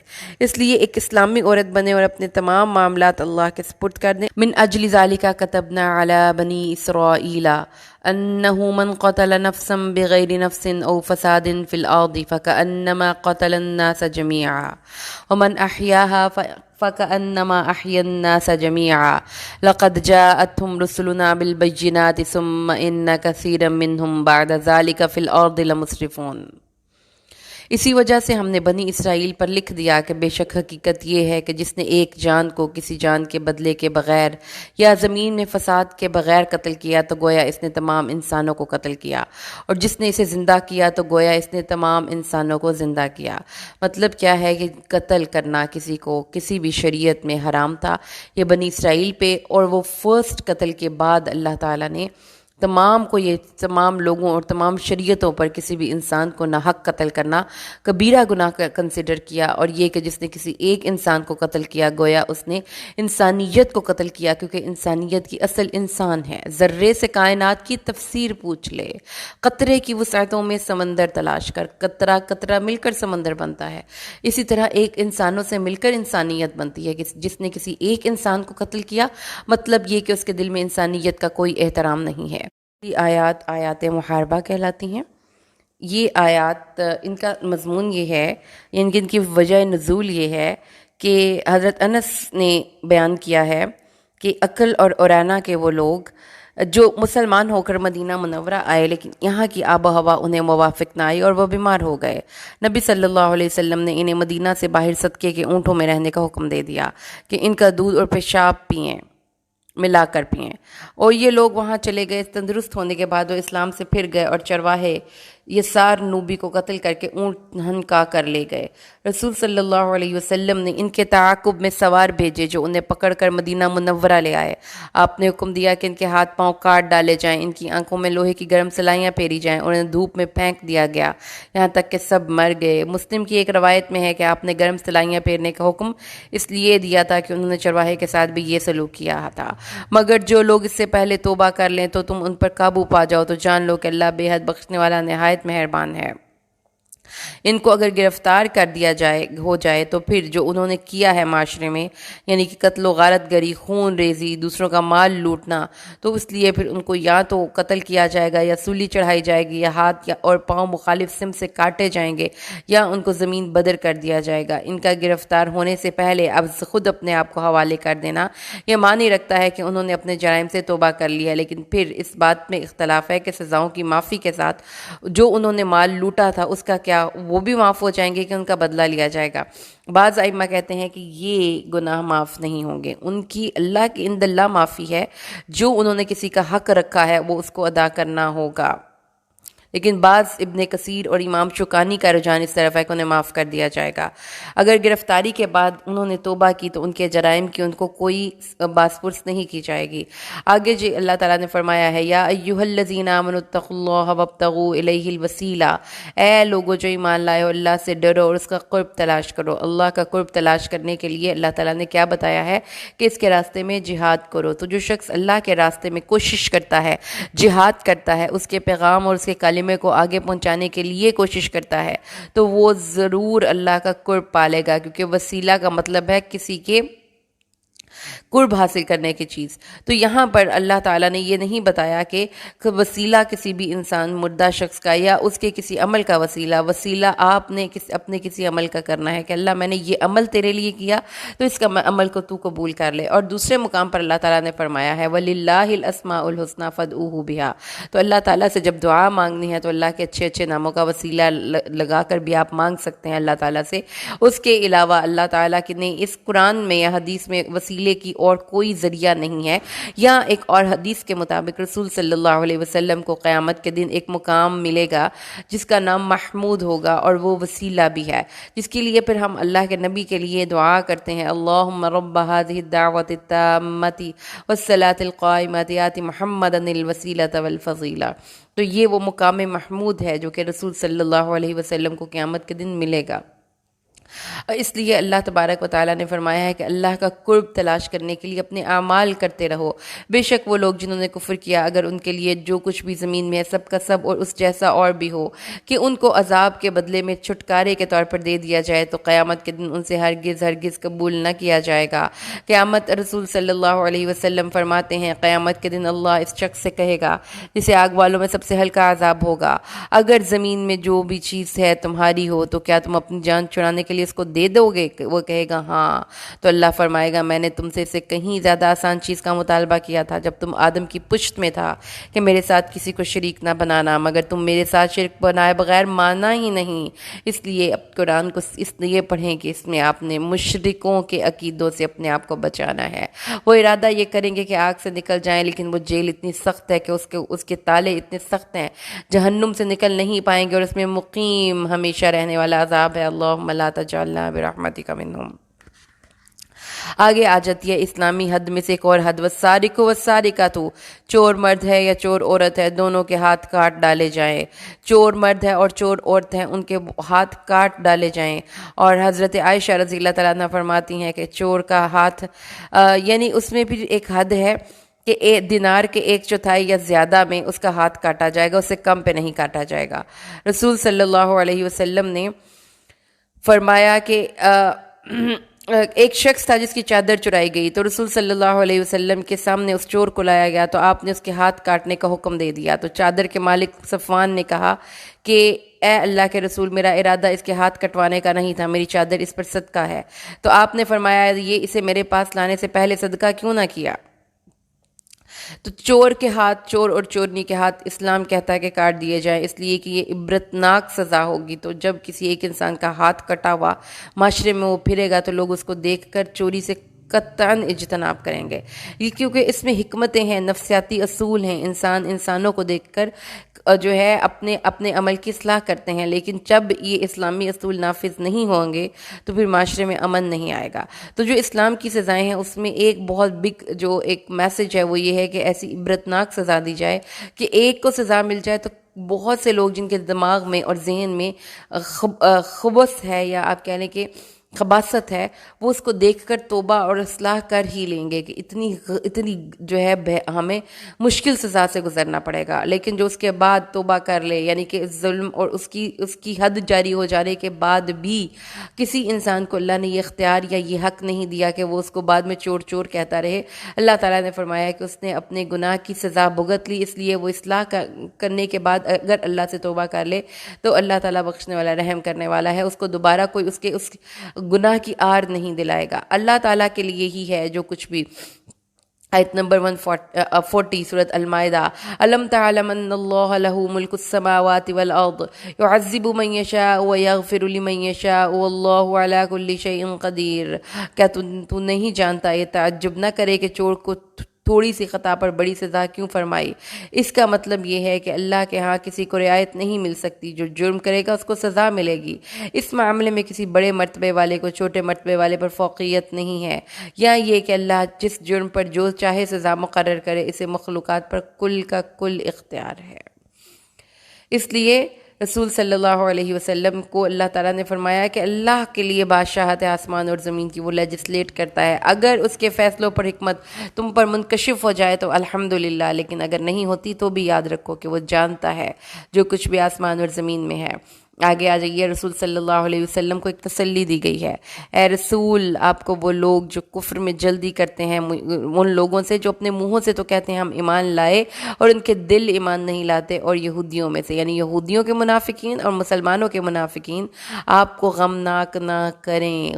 یہودیوں کے منافقین اور مسلمانوں کے منافقین رسول صلی اللہ علیہ وسلم کے غم کا باعث بنتے تھے، کیونکہ ان کی حرکتیں تھیں ایسی جو کہ ایک سینسٹیو ہارٹ کا بندہ دیکھ کر برداشت نہیں کر سکتا، اس کو بڑا دکھ لگتا ہے کہ یہ کیا کر رہے ہیں، کیا کرتے ہیں، کیا ہے، خوب خوب سننے والے ہیں جھوٹ کو مزے لے لے کر، چسکے لے لے کر سنتے ہیں ٹک ٹاکرز، آج کے دور میں بھی ہیں، کہانیاں بنانے والے، فلمیں بنانے والے، کارٹون سیریز بنانے والے، جھوٹ کیریکٹرز، جھوٹ سچویشنز، اور وہ جھوٹ سنتے ہیں اور دوسری قوم کا بھی جھوٹ سنتے ہیں اور دوسری قوم کو جا کر باتیں بتاتے ہیں، اور پھر کیا کرتے ہیں، اب بات ایک ہوتی ہے اپنی طرف سے چار لگا کر آگے پہنچاتے ہیں، اور پھر آپس میں یہ کہتے ہیں کہ اگر رسول صلی اللہ علیہ وسلم اگر تمہارے مقدمے کے فیصلے میں اتنا سا کہہ دینا، کیونکہ ان کے دور میں ایک عورت سے اور ایک مرد سے یہودیوں کے ایک عورت اور ایک مرد سے زنا کا ارتکاب ہو گیا، تو جب ان کو نے آپس میں یہ ڈسکشن کی کہ اگر رسول صلی اللہ علیہ وسلم اس کا فیصلہ یوں کر دیں کہ اس کا منہ کالا کر کے اس کو گدھے پہ بٹھا دیا جائے اور چھوٹی موٹی کوئی سزا دے دے تو مان لینا، اور اگر ہماری والی سزا یعنی سنسار والی کہیں تو کوئی نہ ماننا۔ تو اللہ کے نبی نے تو ان کو کہا کہ جب وہ ان کے پاس آئے تو آپ نے فرمایا وہی اپنی تورات لاؤ اور دیکھو کہ اس میں کیا حکم نافذ ہے۔ تو انہوں نے یہ کہا کہ اگر رسول کہتے ہیں نا کہ یہ کر لو تو بالکل نہ ماننا کہ یہ اپنی شریعت پر عمل کرو، اور اگر اس کے علاوہ کوئی اور بات بتاتے تو مان لینا۔ اللہ تعالیٰ فرماتا ہے جس کو اللہ نے فتنے میں ڈالنے کا ارادہ کر لیا ہو تو تم اللہ کو کوئی انفلوئنس نہیں کر سکتے، یہ وہ لوگ ہیں جن کا دل صاف نہ کرنے کا اللہ نے ارادہ کر لیا ہے۔ تو یاد رکھیے یہ وہ بری عادتیں ہیں جو کہ ہمارے معاشرے کے اندر بری طرح سے پھیلی ہوئی ہیں۔ قرآن ایک آئینہ دکھاتا ہے، اس آئینے میں اپنی اپنی شکلیں دیکھتے جائیے، یاد کر لیجئے کفر میں جلدی کرتے ہیں، منافق لوگ ہیں، جھوٹ سنتے ہیں اور بات میں جھوٹ آمیزش کر کے آگے پہنچاتے ہیں، اور اس کے بعد اللہ تعالیٰ کے نبی کے احکامات پر عمل نہیں کرتے، اپنی شریعت کے فیصلوں کو نہیں مانتے۔ اللہ تعالیٰ نے فرمایا ہے کہ ایسے لوگوں کے دل گندے ہو چکے ہیں اور ان کے دل کبھی بھی صاف نہیں ہو سکتے۔ پھر ان کی کیا فرد جرم ہے، وہ بہت سننے والے ہیں جھوٹ کو، بہت خوشی اور رغبت سے کھانے والے ہیں حرام کو، السحت، سماعون للکذب اکالون للسحت، جاسوسیاں کرنے کے لیے جھوٹ بولنے والے اور جھوٹ سننے والے اور پھر حرام چسکے لے لے کر کھانے والے ہیں، اور وہ بہت حرام کھانے والے ہیں۔ اس لیے اے نبی اگر تمہارے پاس وہ آئیں، یعنی کہ یہ یہودی آئیں اور مقدمے کا فیصلہ کریں تو انصاف سے فیصلہ کر دیجیے گا، لیکن اگر آپ نہ کرنا چاہیں تو آپ پر کوئی گناہ نہیں ہے۔ اس لیے نبی صلی اللہ علیہ وسلم کو اختیار دے دیا گیا کہ ان کو اگر آپ نے ان کی بد عادتوں کی وجہ سے اگر ان سے بائیکاٹ کرنا ہے، ان کو منہ نہیں لگانا تو آپ یہ کر سکتے ہیں۔ اور وہ کیسے تجھے منصف بنائیں گے جبکہ ان کے پاس تورات ہے جس میں اللہ کا حکم ہے، پھر وہ اس کے بعد پھر جاتے ہیں اور یہ لوگ ہرگز مومن نہیں ہیں، یعنی کہ جو اپنی کتاب کو لیٹر اینڈ اسپرٹ میں عمل نہیں کرتا وہ مومن نہیں ہے۔ ہم نے تورات نازل کی، اب اس میں کیا ہے، ہدایت ہے اور نور ہے۔ اللہ نے بتایا ہے کہ ہدایت اور نور لے کر تورات دنیا میں آئی تھی، اور اس کے ساتھ نبیین اور وہ لوگ جنہوں نے اس تورات کے آگے اپنے سرا اطاعت خم کیا تھا، وہ فیصلے کرتے تھے، اور وہ ربانیون بھی اور ان کے حبر بھی، ان کے علماء اور ان کے مشائخ بھی اور ان کے عبادت گزار بھی، ان کو کیا کہا گیا تھا کہ اللہ کی کتاب کی حفاظت کرے اور اس پہ گواہی بنائے، اور اس آیت کے حکموں کو نافذ کرتے وقت لوگوں سے مت ڈریں، اور اس آیت کی اور اس کتاب کے حکموں کو نافذ کرتے وقت لوگوں سے نہ ڈرے، اور اس کتاب کی آیات کو چھپائیں مت، اور جو اللہ تعالیٰ کی نازل کی گئی کتاب کے مطابق فیصلے نہیں کرتے تو یہ لوگ کافر ہیں۔ تو کتابوں کی، آسمانی کتابوں پر ایمان لانے کی آپ کو وجہ سمجھ میں آ گئی کہ انسان اپنی عقل سے ہر چیز کے بارے میں فیصلہ نہیں کر سکتا کہ صحیح کیا ہے اور غلط کیا ہے۔ اب آپ بتائیں کہ ہاتھ کاٹنے کی کوئی لاجک یا تک مجھے یا آپ کو اگر سمجھ میں نہیں آتی ہے، ہم اپنی عقل کے مطابق دیکھتے ہیں، تو اس کا مطلب یہ ہے کہ پھر ہمیں اس ایک بڑے کی وزڈم پہ بھروسہ کرنا چاہیے، اور اللہ تعالیٰ نے اس کتاب میں لکھ رکھا تھا کہ قصاص لیے جائیں گے، آنکھ کے بدلے آنکھ ہوگی، جان کے بدلے جان ہوگی، کان کے بدلے اور زخموں کا بھی قصاص لیا جائے گا۔ ان کی شریعت میں بھی تھا اور یہ ہماری شریعت میں بھی ہے۔ تو جو کوئی اب صدقہ کر دے، یعنی کہ کسی کا زخم، کسی کی آنکھ، کسی کی ٹانگ کسی نے توڑ دی ہے، تو شریعت کہتی ہے کہ جاؤ بھائی اس کی بھی ٹانگ توڑ کے آؤ، اب اس کی بھی آنکھ پھوڑ کے آؤ، لیکن اگر وہ معاف کر دے تو اس کے لیے کفارہ ہو جائے گا، یعنی اس کی اس برائی کا، کسی بھی گناہ کا وہ کفارہ ہو جائے گی، وہ جو اس نے تکلیف برداشت کی ہے۔ لیکن اس چیز کے مطابق لوگ فیصلے نہ کریں جو اللہ نے نازل کی ہے تو وہ ظالم ہے۔ معاشرے میں امن رہ نہیں سکتا کسی بھی جگہ پر۔ آپ ایک چھوٹا سا مثال اصول دیکھیں نا، سیلاب کیوں آتے ہیں؟ وہ ان اصولوں کے مطابق پانی بیہیو نہیں کرتا جو کہ اللہ تعالیٰ نے کہا ہوتا ہے، ذرا سا بھی اوپر نیچے ہو جاتا ہے تو قدرتی آفات آ جاتی ہیں، زلزلے آ جاتے ہیں، ہواؤں کے توازن بگڑ جاتے ہیں۔ اس لیے کتابوں پر عمل کرنا اور اس کے حکموں کے مطابق عمل کرنا ضروری ہے۔ اور اللہ تعالیٰ نے فرمایا کہ اس کے بعد ہم نے عیسیٰ کو کتاب دی جس میں ہدایت تھی اور نور تھا اور تصدیق کرنے والی تھی تورات کی، اور موعظہ تھی، نصیحت تھی۔ تو جو بھی کتاب آسمان سے آتی ہے وہ اس لیے ہی آتی ہے کہ اس کو پڑھا جائے، اس کو عمل میں ڈالا جائے، اور اس لیے اتاری گئی کہ اہل انجیل اس کے مطابق فیصلے کریں جو اللہ نے اتارا۔ تو جو اس کے مطابق فیصلہ نہ کرے جو اللہ نے اتارا تو یہ لوگ فاسق ہیں۔ اور اب نبی صلی اللہ علیہ وسلم آپ کی بات آ جاتی ہے۔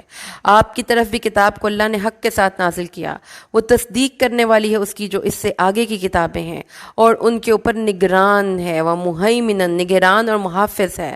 تو ان کے درمیان فیصلے کرو اس چیز کے مطابق جو اللہ نے نازل کیا ہے۔ تو کتاب فیصلہ کن چیز ہے، کتاب پڑھنے کے لیے آئی ہے، کتاب عمل کرنے کے لیے آئی ہے۔ ان کی خواہشات کے پیچھے مت چلو جب کہ تمہارے پاس حق آ چکا۔ تو سمجھ میں آ گئی کتنا بگ اللہ تعالیٰ نے تمام کتابوں کا ایک مقام اسٹیبلش کر دیا۔ ہر ایک کے لیے ہم نے اس میں سے شریعت بھی بنائی ہے اور راستہ بھی بنایا ہے۔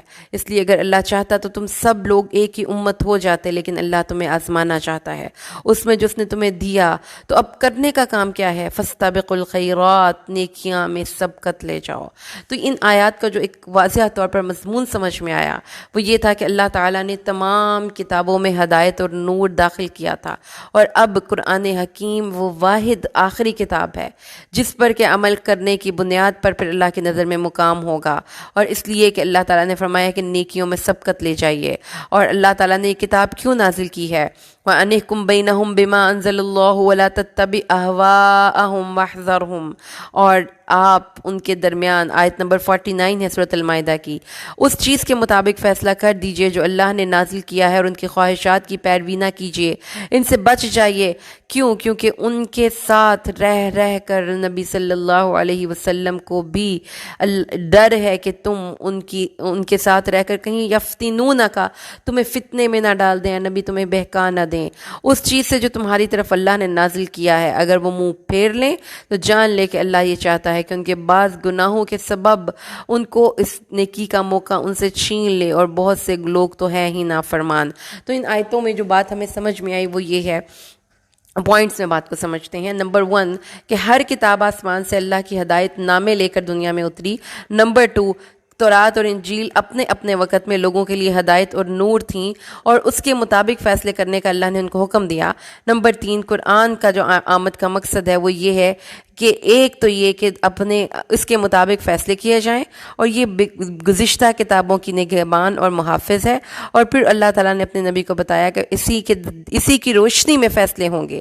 اور پھر اللہ تعالیٰ نے فرمایا کہ جو منافقین ہیں، جو یہ یہود ہیں، ان سے اعراض کیجئے، ایسا نہ ہو کہ اللہ تعالیٰ نے جو آپ پر کتاب نازل کی ہے اس کے بعض حصے کو ان کے پیچھے لگ کر آپ فراموش کر دیں، اور جان لو کہ اللہ تعالیٰ اور جو نیکی کے راستے پر اپنی مرضی سے نہیں چلتا تو یہ نہ سمجھے کہ وہ بڑا کوئی سمارٹ ہے اور اس نے اس چیز کو ریجیکٹ کر دیا۔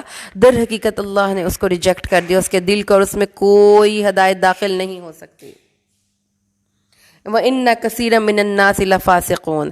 آگے آ جائیے، تو کیا افحکم الجاہلیہ، کیا یہ جاہلیت، کفر اور جاہلیت کے زمانے کا حکم یہ پسند کرتے ہیں؟ وہ کفر اور جاہلیت کا حکم کیا تھا کہ ذاتی خواہشات، جس کا جو چیز چاہتا ہے وہ فیصلے کی بنیاد پر اپنی مرضی سے فیصلے کرتا تھا، جس میں کمزور تر اور کمزور کے مقابلے میں طاقتور کی طرفداری کی جاتی تھی۔ اسی کا نام یہودیت ہے کہ چھوٹے درجے کے آدمی کے مقابلے میں بڑے کی رعایت کرتے، کمزوروں پر حدود قائم کرتے اور مالدار طبقے کی رعایت کرتے۔ اس لیے اللہ تعالیٰ نے فرمایا ہے کہ اللہ تعالیٰ نے ایک انصاف پسند دین نازل کیا، دین محمد۔ آگے آ چاہیے، اے وہ لوگوں جو ایمان لائے ہو، یہود اور عیسائیوں کو دوست نہ بناؤ، کیونکہ وہ بعض کے دوست ہیں، اور جو کوئی ان سے دوستی کرے گا تو وہ انہی کا ساتھ پائے گا۔ بے شک اللہ نہیں ہدایت دیتا ظالموں کی قوم کو۔ جس سے یہ پتہ چلتا ہے کہ ہمیں یہود اور نصارہ جیسے اعمال کرنے کی، اور ان جیسے پارٹیز بنانے کی، اور اپنے حلیے بنانے کی، اور ان جیسی جو ہے زندگیاں ان کو آئیڈیلائز کرنے کی ہمیں ضرورت نہیں، ان سے اچھا تعلق رکھنا ہے، خوش اخلاقی سے، حسن سلوک، حسن احسان سے ان کے ساتھ رہنا ہے، لیکن ان جیسا نہیں بننا، ان کو اپنے آئیڈیلز نہیں بنانا، ان کو سبسکرائب نہیں کرنا، ان کے چینلز پہ نہیں جانا۔ اور دیکھتا ہے تو ان لوگوں کو جن کے دلوں میں مرض ہے وہ ان سے جلدی جلدی دوستیاں کرتے ہیں، کیونکہ ان کو لگتا ہے کہ یہ بڑے ہی عقل مند ہیں، بڑے ہی چالاک ہیں، بڑے ہی دانا ہیں، ان کے پاس انسانیت سے بہت محبت ہے۔ اللہ تعالیٰ جب اپنے پاس سے کوئی فتح یا کوئی کام لائے گا تو پھر جو ان کے سینوں میں چھپا ہوا ہے اس پہ وہ نادم ہوں گے۔ یعنی یہ اس دور کی بات ہے جب نبی صلی اللہ علیہ وسلم دنیا میں تھے، تو آپ نے فرمایا کہ پھر بھی اگر مسلمان کمزور ہیں، مسلمان طاقت میں ان کے برابر نہیں، تو بھی جو ایمان سلامت ہے تو پھر یہی سب سے بڑی دولت ہے۔ اور کہا ان لوگوں نے جنہوں نے ایمان لائے، کیا یہ وہ لوگ ہیں جن کے بارے میں اللہ قسمیں اٹھاتا ہے، جن کے بارے میں اپنی پختہ قسمیں کھاتے ہیں کہ وہ یقیناً تمہارے ساتھ ہیں، ان کے اعمال ضائع ہو گئے۔ یعنی اللہ تعالیٰ تعجب سے کہتا ہے، جب جنگ کے وقت منافقین یہود کا اور کفار کا ساتھ دیتے تھے تو مسلمان حیران ہو جاتے تھے ان کی چاپلوسی پہ اور ان کی گرگٹ کی طرح رنگ بدلنے پر، کہ یہ وہی لوگ ہیں جو ہماری مجلسوں میں ہم سے وعدے کرتے تھے کہ ہم تمہارے ساتھ ہیں۔ ایسے ہوتے ہیں نا لوگ، آپ کو اپنے رویے کی چالاکی سے حیران کر دیتے ہیں۔ اللہ نے فرمایا ان کے اعمال ضائع ہو گئے اور بے شک وہ نقصان اٹھانے والوں میں شامل ہو گئے۔ اے وہ لوگوں جو ایمان لائے ہو، من یرتد منکم عن دینہ فسوف یأتی اللہ بقوم یحبهم ویحبونہ اذلۃ علی المؤمنین عزۃ علی الکافرین ویجاہدون فی سبیل اللہ ولا یخافون لومۃ لائم ذلک فضل اللہ یؤتیہ من یشاء واللہ واسع علیم۔ اے وہ لوگوں جو ایمان لائے ہو، تم میں سے جو کوئی اپنے دین سے پھر جائے تو اللہ عن قریب ایسے لوگ لائے گا کہ وہ ان سے محبت کرے گا اور وہ اس سے محبت کریں گے۔ مومنوں پر بہت نرم ہوں گے، کافروں پر بہت سخت ہوں گے۔ اللہ کے راستے میں جہاد کریں گے اور کسی ملامت کرنے والے کی ملامت سے نہیں ڈریں گے۔ یہ اللہ کا فضل ہے جو وہ عطا کرے، اور اللہ جس کو چاہتا ہے، اللہ بہت سب کچھ جاننے والا ہے۔ تو کون سے لوگ ہیں جن پر اللہ کا فضل ہے؟ جو اپنے اللہ سے محبت کریں، مومنوں سے محبت کریں، کافروں سے محبت نہ کریں، اللہ کے راستے میں جہاد کریں، مطلب اپنی کوششیں اللہ کے راستے میں پٹ کرتے ہی رہیں اور کسی ملامت کرنے والے کی ملامت سے نہ ڈریں۔ اللہ تعالیٰ نے پھر کیا فرمایا ہے؟ اللہ تعالیٰ نے بتایا کہ اللہ ان سے محبت کرتا ہے، وہ اللہ سے محبت کرتے ہیں، وہ مومنوں پر بہت نرم ہے، کافروں پر بہت سخت ہیں، اور جہاد کے راستے میں کسی ملامت کرنے والے کی ملامت سے نہیں ڈرتے ہیں۔ اللہ تعالیٰ نے آگے فرمایا، انما ولیکم اللہ ورسولہ والذین آمنوا الذین یقیمون الصلاۃ ویؤتون الزکاۃ وہم راکعون۔ تمہارے دوست تو صرف اللہ اور اس کے رسول اور وہ لوگ ہیں جو ایمان لائے، وہ جو نماز قائم کرتے اور زکوٰۃ دیتے ہیں اور جھکنے والے ہیں، عاجزی کرنے والے ہیں۔ تو جو عاجز نہیں وہ اللہ کا دوست نہیں ہے، وہ جو رکوع نہیں کرتا، جماعت کا حصہ نہیں بنتا، وہ اللہ کا دوست نہیں۔ تو اللہ کی دوستی ایمان کے ساتھ ساتھ نماز اور زکوٰۃ کے ساتھ بھی کنیکٹڈ ہے، اور جو اللہ اور اس کے رسول کے ساتھ دوستی کرتا ہے تو یہ لوگ کون ہیں؟ فَأُولَٰئِكَ حِزْبُ اللَّهِ فَإِنَّ حِزْبَ اللَّهِ هُمُ الْغَالِبُونَ۔ یہ اللہ کے گروہ میں اللہ کی جماعت کا حصہ بن جاتے ہیں۔ اے وہ لوگوں جو ایمان لائے ہو، لا تتخذوا، مت بنا لو ان لوگوں کو جنہوں نے تمہارے دین کو کھیل اور تماشا بنا لیا، ان لوگوں میں سے جنہیں تم سے پہلے کتاب دی گئی تھی، اور کفار کو دوست نہ بنانا۔ بار بار beware of the friendships you keep, beware of the people you keep on listening and following, beware of the channels you keep on listening, you keep on visiting, beware the people you are habitual to۔ جن لوگوں کے ساتھ بیٹھ کر آپ کو اچھا لگتا ہے وہ کون سے لوگ ہیں؟ اگر آپ کو کفار اور منافقین اور یہود و نصارہ کے چینلز کے ان کی کمپنیز کو انجوائے کرتے ہیں تو پھر اللہ سے ڈر جائیے، کیونکہ انہوں نے تمہارے دین کو کھیل اور مذاق بنا لیا ہے۔ تو آپ خربوزے کو دیکھ کر خربوزہ رنگ پکڑتے ہیں، کبھی مسلمانوں کے کبھی مسنون لباس کا مذاق اڑاتے ہیں، کبھی مسلمانوں کی اللہ کی حدود کا مذاق اڑاتے ہیں، کبھی مسلمانوں کی نکاح اور موت کے وقت کی رسومات کا مذاق اڑاتے ہیں۔ اللہ تعالیٰ نے فرمایا ان لوگوں کو جو تمہارے دین کو کے شاعر کا مذاق اڑاتے ہیں، تمہاری ایمانی غیرت تمہیں کیسے گوارا کرے کہ تم ان سے دوستیاں کرو۔ وَإِذَا نَادَيْتُمْ إِلَى الصَّلَاةِ اتَّخَذُوهَا هُزُوًا وَلَعِبًا، اور جب تمہیں نماز کی اذان دی کہ نماز کے لیے اذان دی جاتی ہے، تم اذان دیتے ہو تو اس وقت اس کی نقلیں اتارتے ہیں، تمسخر کے اڑانے کی کوشش کرتے ہیں، شور برپا کرتے ہیں، کیونکہ شیطان ہے جس کو اذان کی آواز برداشت نہیں ہوتی۔ شیطان جب اذان کی آواز سنتا ہے نا تو بھاگ جاتا ہے، گوز مارتا ہوا بھاگ جاتا ہے۔ جب اذان ختم ہوتی ہے واپس آتا ہے، اقامت کے وقت پھر پیٹھ پھیر کر چل پڑتا ہے، جب تکبیر ختم ہوتی ہے پھر آتا ہے اور نمازیوں کے دلوں میں وسوسے ڈالتا ہے۔ یعنی اذان کا طریقہ، اور اذان کیا ہے؟ حدیث رسول صلی اللہ علیہ وسلم نے فرمایا ہے کہ اذان جو ہے یہ مسلمانوں کے شعار میں سے ہے، اس لیے اللہ تعالیٰ نے فرمایا مسلمانوں کی اذان کا مذاق اڑاتے ہیں، یہ وہ لوگ ہیں جو عقل نہیں رکھتے۔ آپ کہیے اے اہل کتاب، تمہیں ہم کیوں اتنے برے لگتے ہیں؟ کیوں ہم سے انتقام لینا چاہتے ہو؟ ہمارا تو کوئی اور گناہ ہی نہیں کہ ہم اللہ پر ایمان لائے اور جو ہم پر اتارا گیا اس پر، جو تم پر اتارا گیا اس پر، لیکن اکثر فاسق ہیں۔ تو کچھ لوگوں کو بلا ضرورت، بغیر کسی ریزن کے آپ سے اللہ واسطے کا ویر ہوتا ہے، جیسے کہ یہود کو نبی صلی اللہ علیہ وسلم سے تھا۔ ان سے پوچھیں آپ کو ہم سے پرابلم کیا ہے، وہ جواب کوئی نہیں دے سکتے۔ اس لیے اللہ تعالیٰ نے فرمایا کہ تم ہم سے برا سلوک کرتے ہو، تم ہمیں اچھا نہیں سمجھتے، ہم سے بغض اور حسد کرتے ہو، ہم میں عیب کس چیز کا پاتے ہو؟ تمہیں اب ہم بتاتے ہیں، تمہارے عیب ہم گنوائیں؟ تم تو ہمیں بے عیب ہم سے نفرت کرے، اور ہم مسلمانوں کو دیکھو بلا کسی تردد کے تمہیں محبت کرتے ہیں، حالانکہ تم میں عیب دیکھو۔ تم اللہ تعالیٰ کے پاس سے غضب یافتہ قوم ہو، اللہ نے تم پر لعنت کی ہوئی ہے۔ تم میں سے اللہ تعالیٰ نے تمہارے آباء و اجداد کو بندر اور سور بنایا تھا، تم تو شیطان کے بندے ہو۔ یہ سب لوگ بری جگہ پر ہیں اور راستے سے بھٹک گئے۔ اس سے جو پتہ چلتا ہے نا وہ یہ ہے کہ مسلمان ڈیفینسو ہو سکتا ہے۔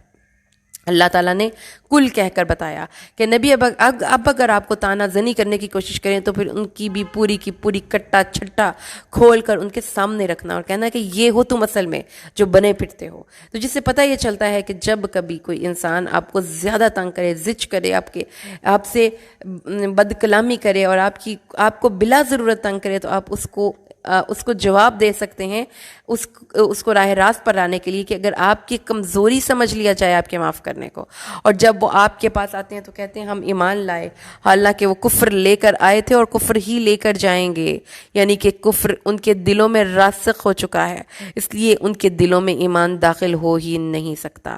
ایسے لوگ ہیں اللہ تعالیٰ فرماتا ہے، اور ان میں سے تم بہت سے لوگوں کو دیکھو گے جو جلدی گناہ کرتے ہیں اور زیادتی کرتے ہیں اور جلدی حرام کھاتے ہیں۔ تو حرام فی نفسی ہی جو چیز حرام ہے وہ بھی ان کو بڑی مرغوب ہے، جیسے سور کا گوشت، جیسے شراب، اور ویسے بھی دوسرے انسانوں کا مال لوٹ کے کھا جاتے ہیں، وہ برا ہے جو وہ کرتے ہیں۔ اور اللہ نے فرمایا کہ اس بری روش پر ان کے علماء اور مشائخ نے ان کو کیوں نہ روکا، امر بالمعروف و نہی عن المنکر کیوں نہ کی۔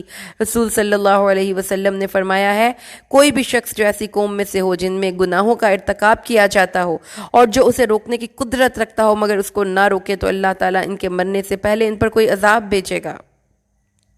اللہ تعالیٰ نے فرمایا یہ جو رشوت ستانی کرتے تھے، یہ جھوٹ بولتے تھے، گناہ کام کرتے تھے، ان کے علماء و مشائخ نے ان کو کیوں نہ روکا، یہ کیوں نہیں روکا؟ اس لیے اللہ تعالیٰ نے فرمایا کہ ساری کی ساری قوم بحیثیت یہ قوم مغضوب اور معتوب ٹھہری۔ اللہم لا تجعلنا برحمتک منہم۔ وقالت الیہود ید اللہ مغلولۃ غلت ایدیہم ولعنوا بما قالوا بل یداہ مبسوطتان ينفق کیف یشاء ولا یزیدن کثیرا منہم ما انزل الیک من ربک طغیانا وکفرا والقینا بینہم العداوۃ والبغضاء الی یوم القیامہ کلما اوقدوا نارا للحرب اطفأها اللہ ویسعون فی الارض فسادا واللہ لا يحب المفسدین۔ یہود نے کہا اللہ کا ہاتھ بندھا ہوا ہے، ان کے ہاتھ باندھے گئے اور ان پر لعنت کی گئی اس کی وجہ سے جو انہوں نے کہا، بلکہ اللہ کے دونوں ہاتھ کھلے ہوئے ہیں، خرچ کرتا ہے جیسے چاہتا ہے۔ کیا کہا تھا انہوں نے؟ جب اللہ تعالیٰ نے کہا نا کہ اللہ کے راستے پہ خرچ کرو، تو کہتے ہیں کمینگی کی انتہا دیکھیے، بدتمیزی اور بد اخلاقی کی انتہا دیکھیے، کہنے لگے لو بھائی اب ان کا اللہ تعالیٰ بھی ہم سے مانگنے کے قابل ہو گیا. اللہ تو بخیل ہے، بیچارے کے پاس پیسے ہی نہیں، تو اللہ تعالیٰ نے اس کا جواب بھیجا ہے. تو جو زبان سے آپ گفتگو کرتے ہیں نا، اس پر اللہ کی پکڑ آ سکتی ہے. تو اس لیے الفاظ کے استعمال میں بہت زیادہ جو ہے محتاط ہوا کیجیے. اللہ نے فرمایا ان پر لعنت کر دی گئی، ان کے ہاتھ باندھ دیے گئے اور ان پر لعنت کر دی گئی. اللہ کے دونوں ہاتھ کھلے ہیں، وہ جیسے چاہتا ہے خرچ کرتا ہے. اور پھر اس کے بعد اللہ نے کتاب اللہ یعنی کہ قرآن کی حقانیت بتا دی کہ اللہ تعالیٰ کی اس کتاب کی وجہ سے بہت سے لوگوں میں شرک، کفر اور سرکشی اور کفر میں اضافہ ہوگا. کیا کہا اللہ نے قرآن میں؟ کہ قرآن کی اس کتاب کی وجہ سے وَلَا يَزِيدَنَّ، اور البتہ ضرور زیادہ کریں گے ہم. کس بات پر؟ جو ان لوگوں نے کیا کثیرا منہم ما انزل الیک من ربک طغیانا و کفرا، بہت سے لوگوں کے دلوں میں ان کی سرکشی اور کفر میں اضافہ ہوگا اس کتاب کی وجہ سے. کیوں؟ کتاب ایک تاثیر رکھتی ہے. یہ ایک معجزہ ہے. جو اس کتاب کو ہدایت کے لیے پڑھتا ہے، اللہ اس کتاب کو سراسر اس کے لیے ہدایت بنا دیتا ہے. اور جو کوئی اس کتاب کو سرکشی کے لیے، لڑنے کے لیے، دلیلیں ڈھونڈنے کے لیے، انسانوں کو تنگ کرنے کے لیے اپروچ کرتا ہے، یہ کتاب اس کے لیے ہدایت نہیں بنتی، اس کی سرکشی میں اضافے کا ذریعہ بنتی ہے. اگر کوئی شخص اس کتاب سے کوئی وظیفہ ڈھونڈنے کے لیے اور صرف شفا اور اپنے کسی کام کو کرنے کے لیے اپروچ کرتا ہے، یہ کتاب اس کو صرف وہ دے دیتی ہے. تو اس لیے اللہ نے فرمایا کہ خالص جو کھانا ہے نا، وہ ہر ایک پیٹ میں جا کر ہضم نہیں ہوتا. بہت سے لوگ اس خالص کھانے سے زیادہ بیمار ہوتے ہیں، تو ان کے اندر کی بیماری کی وجہ سے اب ان کو اس کتاب سے زیادہ سرکشی ہوگی اور ان کو سمجھ ہی نہیں آئے گی. یہ آیات قرآن پاک کی ان پر منکشف ہی نہیں ہوں گی، اور ان کے دل کے اندر قیامت کے دن تک اب دشمنی اور بغض پڑ گیا. یہ جو دشمنی ہے نا، یہود مسلمانوں سے، یہود عیسائیوں سے، عیسائی مسلمانوں سے، یہ سب آپس میں لڑتے بھڑتے رہیں گے. اور پھر اللہ تعالیٰ فرماتا ہے ہوگا کیا؟ کبھی کوئی لڑائی کی آگ بھڑکا دے گا تو کوئی اس بھڑکا دے گا، کبھی کوئی بھڑکا دے گا، کبھی کوئی اس کو بجھا دے گا، اور اس طرح سے زمین میں فساد ہوتا رہے گا. تو کیوں ہوتا ہے فساد؟ یہ بدتمیزیوں کی وجہ سے، بد اخلاقیوں کی وجہ سے، اپنے آپ کو درست راستے پر نہ لے جانے کی وجہ سے. ہر ایکشن کا ریئیکشن ہوتا ہے، تو کانسیکوینسز تو بھگتنے پڑیں گے. اور اللہ تعالیٰ فرماتا ہے ہاں، اگر اہل کتاب سچے دل سے ایمان لاتے تو یہ 2 نمبریاں اور چلاکیاں نہ کرتے، زبان کی تیزیاں نہ دکھاتے، بے ادبیاں نہ کرتے، پرہیزگاری کا راستہ اختیار کرتے، تو غلطیاں کس سے نہیں ہوتی؟ انسان ہیں، ہم سے بھی لغزشیں ہو سکتی ہیں، کبھی کبھی ہماری زبان سے بھی غلط لفظ بولے جاتے ہیں. تو اللہ تعالیٰ ان سے ان کی برائیوں کو دور کر کے ان کو جنتوں میں داخل کرتا. تو اس لیے آپ کا جو ایک انداز ہے اور آپ کا جو ایٹیٹیوڈ ہے جس میں کہ عاجزی ہونی چاہیے اصلاح، وہ ضروری ہے. برائی سے رکنا کسی انسان کے بس میں ہے ہی نہیں. کوئی انسان یہ کہے نا کہ میں کوئی برائی نہیں کروں گا، ایسا ممکن نہیں ہے. لیکن آپ کی ایک سوچ آپ کے بس میں ہے کہ آپ اپنے آپ کو اللہ کے سامنے سبمسو رکھیں، آپ اترائیں نہ، آپ شوخے ہو کر نہ ان کے سامنے بیٹھ جائیں. اور وَلَوْ أَنَّهُمْ أَقَامُوا التَّوْرَاةَ وَالْإِنْجِيلَ وَمَا أُنزِلَ إِلَيْهِمْ مِنْ رَبِّهِمْ لَأَكَلُوا مِنْ فَوْقِهِمْ وَمِنْ تَحْتِ أَرْجُلِهِمْ. اللہ تعالیٰ نے کہا جی تورات اور انجیل کے مطابق فیصلے کرتے، اس کو لے کر کھڑے ہو جاتے نا، اقامت کرتے، اس کی پابندی کرتے، اس کے احکام اور حدود کی پابندی کرتے. اور اس پابندی میں سب سے امپورٹنٹ چیز تو یہی تھی کہ ان کی بکس میں محمد الرسول اللہ کے بارے میں لکھا ہوا تھا، اس پر عمل کرتے، تو اوپر سے نیچے سے کھاتے. تو برکتیں کھلتی ہیں کتاب پر عمل کرنے سے نا، برکتوں کے دروازے کھلتے ہیں.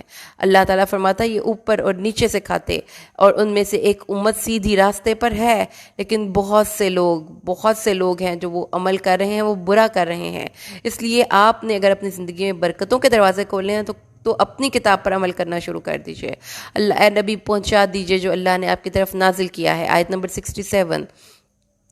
اور اگر تو نے یہ نہ کیا تو تو نے پیغام پہنچانے کا حق ادا نہیں کیا. اللہ یعصمک من الناس، لوگوں سے مت خوف کرو، اللہ تمہیں لوگوں سے کافی ہو جائے گا، بچائے گا. اللہ ظالموں کی، کافروں کی قوم کو ہدایت نہیں دیتا ہے. بعض کہتے ہیں کہ آپ نے قرآن پاک کی یہ چیزیں ذہن میں رکھیے کہ رسول صلی اللہ علیہ وسلم نے فرمایا ہے کہ قیامت جب آپ میدان اس میں تھے نا خطبہ حجۃ الوداع پر، تو آپ نے کہا تھا کہ لوگوں کیا میں نے پیغام پہنچا دیا؟ 3 3 دفعہ پوچھا، پھر اس کے بعد آسمان کی طرف شہادت کی انگلی کر کے کہا اللہم اشہد، اللہ گواہ رہے میں نے تیرا پیغام لوگوں تک پہنچا دیا ہے۔ تو رسول صلی اللہ علیہ وسلم نے اپنا پیغام من وعن پوری دیانتداری سے ہم تک پہنچا دیا ہے۔ اس لیے اللہ تعالیٰ کے نبی کو کسی بات پر جواب طلبی نہیں کی جائے گی۔ اللہ نے فرمایا اے اہل کتاب، تمہیں کسی کاغذوں میں، ہمارے کاغذوں میں تم کسی کھاتے میں ہو ہی نہیں یہاں تک کہ تم تورات اور انجیل پر عمل کرنا شروع کر دو، اور وہ کتاب جو تمہارے پاس تمہارے رب کی طرف سے آ گئی ہے۔ تو اس پورے سلسلہ کلام میں کتنا فوکس ہے کتاب کتاب کتاب۔ اب اپنے مسلمانوں کو پوچھئے نا کہ جو ڈاکٹرز بنے ہوئے ہیں، جو انجینئرز بنے ہوئے ہیں، جو سائنٹسٹ بنے ہوئے ہیں، جو اسٹیٹسمینس بنے ہوئے ہیں، جو لائرز بنے ہوئے ہیں، جو ٹیچرز بنے ہوئے ہیں، ان کی زندگی میں کتاب نہیں تو ہدایت کہاں سے آئے گی؟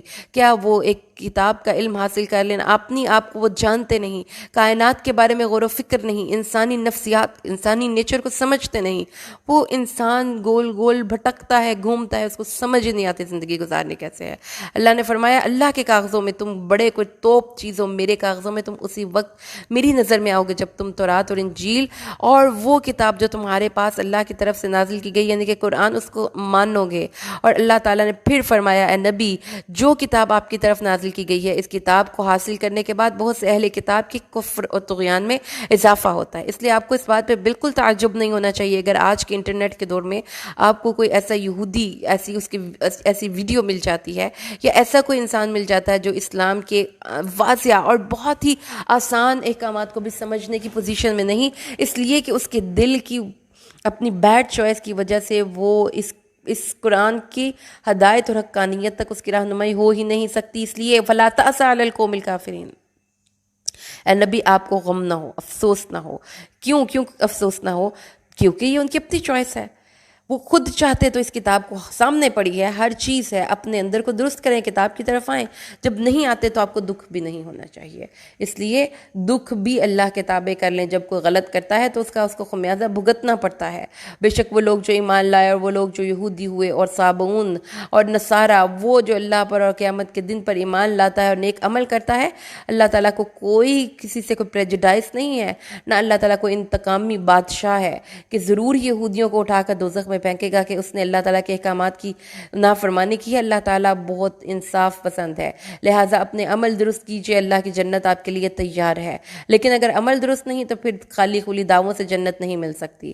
آگے اللہ تعالیٰ نے فرمایا ہے آیت نمبر 70 میں، ہم نے بنی اسرائیل کی طرف سے پختہ عہد لیا اور ان کی طرف کئی رسول بھیجے، جب کبھی ان میں کوئی رسول ان کے پاس وہ چیز لے کر آیا جس کو ان کے دل نہیں چاہتے تھے تو اس کو جھٹلا کر ایک گروہ کو تو جھٹلاتے رہے اور ایک کو قتل کرتے رہے۔ یہ ہے ان کی چارج شیٹ، ان کی ہسٹری، ان کا اپنی زندگی گزارنے کا طریقہ، اپنی خواہش کو اپنا معبود بنا لیا، اپنی خواہش کو یہ اتھارٹی دے دی کہ ان کی زندگیوں میں لیجسلیٹ کرے، اور جو رسول کہتے تھے اس کی بات ہی نہیں سنے، جھٹلا دیا۔ ریجیکشن، رسولوں کو ریجیکشن بڑی برداشت کرنی پڑی ہے۔ یاد رکھیے گا کہ کوئی جو نیکی کے راستے پر چلتا ہے اس کو کوئی ہار پھول نہیں پہناتا، اس کو ریجیکشن کا سامنا کرنا پڑتا ہے، اس لیے اس پہ تیار ہو کر اس راستے پر چلنا شروع کیجئے۔ اور انہوں نے یہ گمان کیا، انہوں نے یہ سمجھا کہ کوئی فتنہ واقعہ نہ ہوگا، یہ غلط حرکتوں کے بعد ان کو کوئی جواب طلبی نہیں ہوگی، تو اللہ تعالیٰ نے فرمایا یہ فتنہ ہو گیا کہ وہ اندھے ہو گئے اور بہرے ہو گئے، پھر اللہ ان پر مہربان ہوا، پھر ان میں سے بہت سے اندھے اور بہرے ہو گئے۔ اللہ خوب دیکھنے والا ہے، اللہ خوب دیکھنے والا ہے جو وہ کر رہے ہیں۔ اللہ تعالیٰ نے ان کی پوری ہسٹری اس لفظ میں بیان کر دی کہ اندھے اور بہرے ہو گئے۔ دل و دماغ اللہ تعالیٰ کی بہت بڑی نعمتیں ہیں، کس لیے ملی ہیں؟ تاکہ ان کے ذریعے ہم اللہ کے احکامات کو سمجھیں اور اس کے حکموں کے مطابق زندگیاں گزاریں۔ تو اللہ تعالیٰ نے فرمایا کہ ان کو اللہ تعالیٰ نے بڑی دفعہ معاف کیا، ان کی غلطیوں سے صرف نظر کیا، لیکن وہ اس قابل نہیں تھے کہ ان کی غلطیوں سے صرف نظر کیا جاتا۔ اور وہ لوگ بھی جو مسیح کے بارے میں کہتے تھے نا کہ وہ، یعنی کہ اب عیسائیوں کی بات آ گئی جنہوں نے کہا کہ اللہ مسیح ہے، اور مسیح نے کہا تھا اے بنی اسرائیل اللہ کی عبادت کرو جو میرا اور تمہارا رب ہے۔ جس نے اللہ کے ساتھ شرک کیا اللہ نے اس پر جنت کو حرام کر دیا، اس کا ٹھکانہ دوزخ ہے اور ظالموں کا کوئی مددگار نہیں۔ تو اب آ گیا ہے جو سلسلہ کلام ہے یہودیوں سے عیسائیوں کی طرف، یہودیوں سے عیسائیوں کی طرف۔ اب عیسائی کیا کرتے تھے؟ وہ توحید پرست ہی نہیں تھے، انہوں نے حضرت عیسیٰ کو اللہ کا بیٹے کا درجہ دے دیا۔ کافر ہو گئے وہ لوگ جنہوں نے کہا اللہ تین میں کا تیسرا ہے، یعنی ٹرینٹی، تثلیث، تین اقانیم، اللہ اور حضرت مریم اور عیسیٰ، ان تینوں کو انہوں نے ایک فیملی بنا دیا۔ تو اللہ تعالیٰ نے فرمایا وَمَا مِنْ إِلَٰهٍ إِلَّا إِلَٰهٌ وَاحِدٌ فَإِن لَّمْ يَنْتَهُوا عَمَّا يَقُولُونَ لَيَمَسَّنَّ الَّذِينَ كَفَرُوا مِنْهُمْ عَذَابٌ أَلِيمٌ۔ اگر وہ اس سے باز نہیں آتے کہ یہ عقیدے سے، تو پھر ان کو عذاب ہوگا، لہٰذا ان کو بھی عذاب ہوگا، کیونکہ انہوں نے توحید کو چھوڑ کر کسی اور راستے کا انتخاب کیا ہے۔ آگے اللہ فرماتا ہے کیا وہ اللہ سے توبہ نہیں کرتے اور اس سے استغفار نہیں مانگتے؟ یاد رکھو کہ اللہ بخشنے والا، رحم کرنے والا ہے۔ اور مسیح رسول ایک رسول تھے، رسولوں کے سلسلے کی ایک جلیل القدر نبی ہے حضرت مسیح، حضرت عیسیٰ، اور ان جیسے رسول ہیں جو ان سے پہلے گزر چکے، اور ان کی والدہ صدیقہ تھی، سرٹیفائیڈ ولی اللہ تھی، وہ دونوں کھانا کھاتے تھے۔ تو تم کیسے جھوٹ بول سکتے ہو کہ وہ اللہ تھے، اللہ کے بیٹے یا بیوی تھی؟ وہ تو کھانا کھاتے تھے، اور اللہ کھانے پینے کی حاجت سے مبرہ ہے۔ اللہ تعالیٰ فرماتے ہیں یہ کہاں بہہ کے پھرتے ہیں؟ کہہ دیجئے کہ تم اللہ کو چھوڑ کر عبادت کر دوں میں؟ اتعبدون، کہ تم اللہ کو چھوڑ کر ان کی عبادت کرتے ہو جو تمہیں نفع اور ضرر نہیں پہنچا سکتے؟ بے وقوف ہو تم۔ وہ جو دوسروں کو نفع اور نقصان نہیں پہنچا سکتے ان سے دعائیں مانگتے ہو اور اللہ کو چھوڑ دیتے ہو، کیسے تم اللہ کی ناقدری کر سکتے ہو؟ تم تو بے وقوف انسان ہو۔ پھر اس کے بعد اللہ نے فرمایا اہل کتاب اپنے دین کے معاملات میں حد سے تجاوز نہ کرو۔ جو دین کے معاملات میں غلو ہوتا ہے وہ آج ہم مسلمان بھی کرتے ہیں، بہت سے موقعوں پر نبی صلی اللہ علیہ وسلم کی شان کو بڑھاتے ان کو اللہ کی شان کے حامل ٹھہرا دیتے ہیں، بلکہ کچھ تو جوہلا اللہ سے بھی اوپر نبی کا درجہ کر دیتے ہیں، جیسا کہ عرش بری تیرے قدموں کے نیچے، عرش بری تیرے قدموں کی خاک، ایسی نعتوں کے اشعار میں نے سنے ہیں۔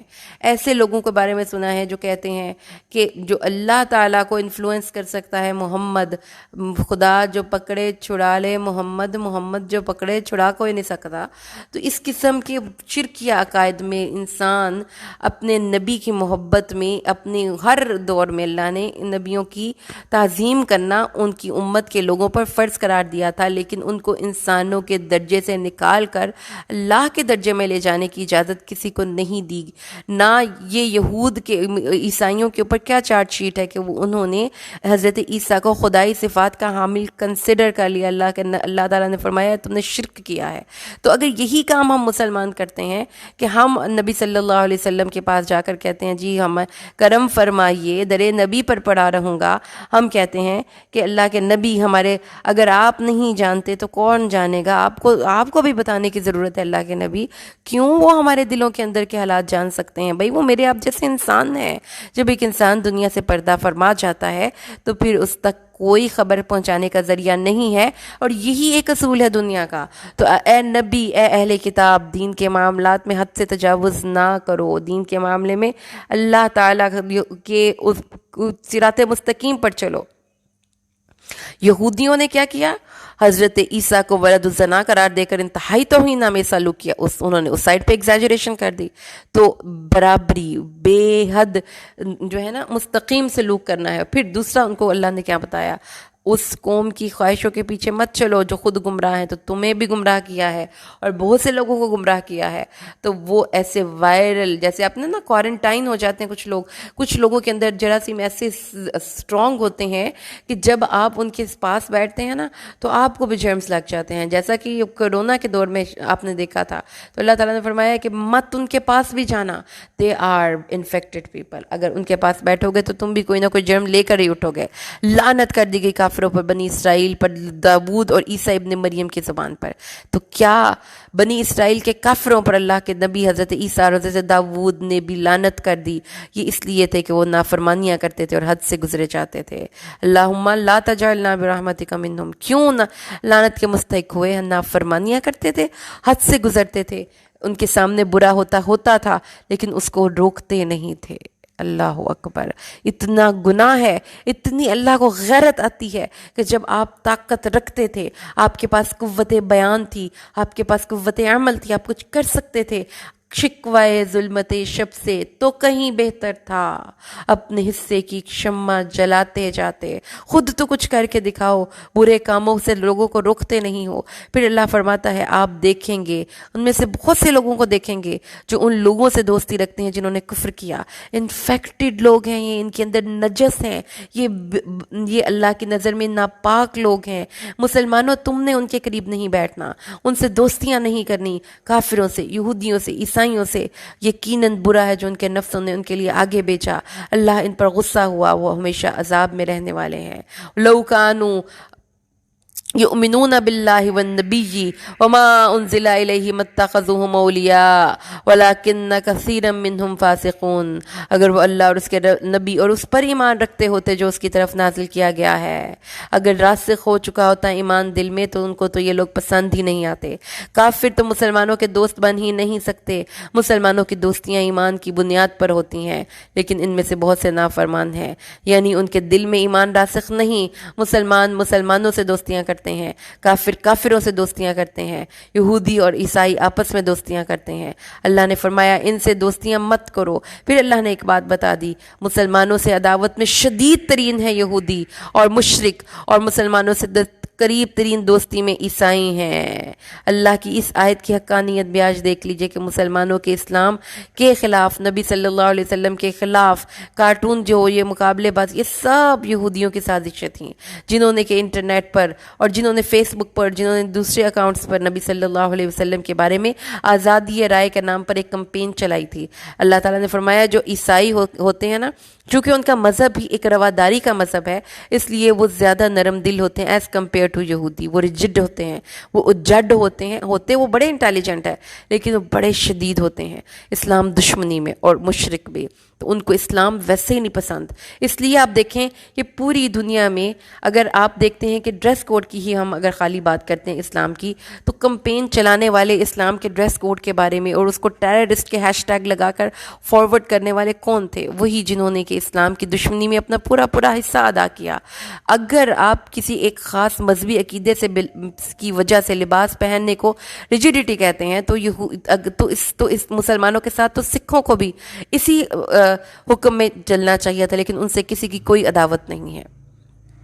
تو اس سے یہ پتہ چلتا ہے کہ مسلمان خاص طور پر ان کی آنکھوں، ان کے کانوں کو کھٹکتے ہیں، اور اللہ تعالیٰ نے فرمایا ہے اس لیے ان سے دوستیاں نہیں کرنی۔ الحمدللہ چھٹے پارے کا دورہ آج ہم نے کمپلیٹ کیا۔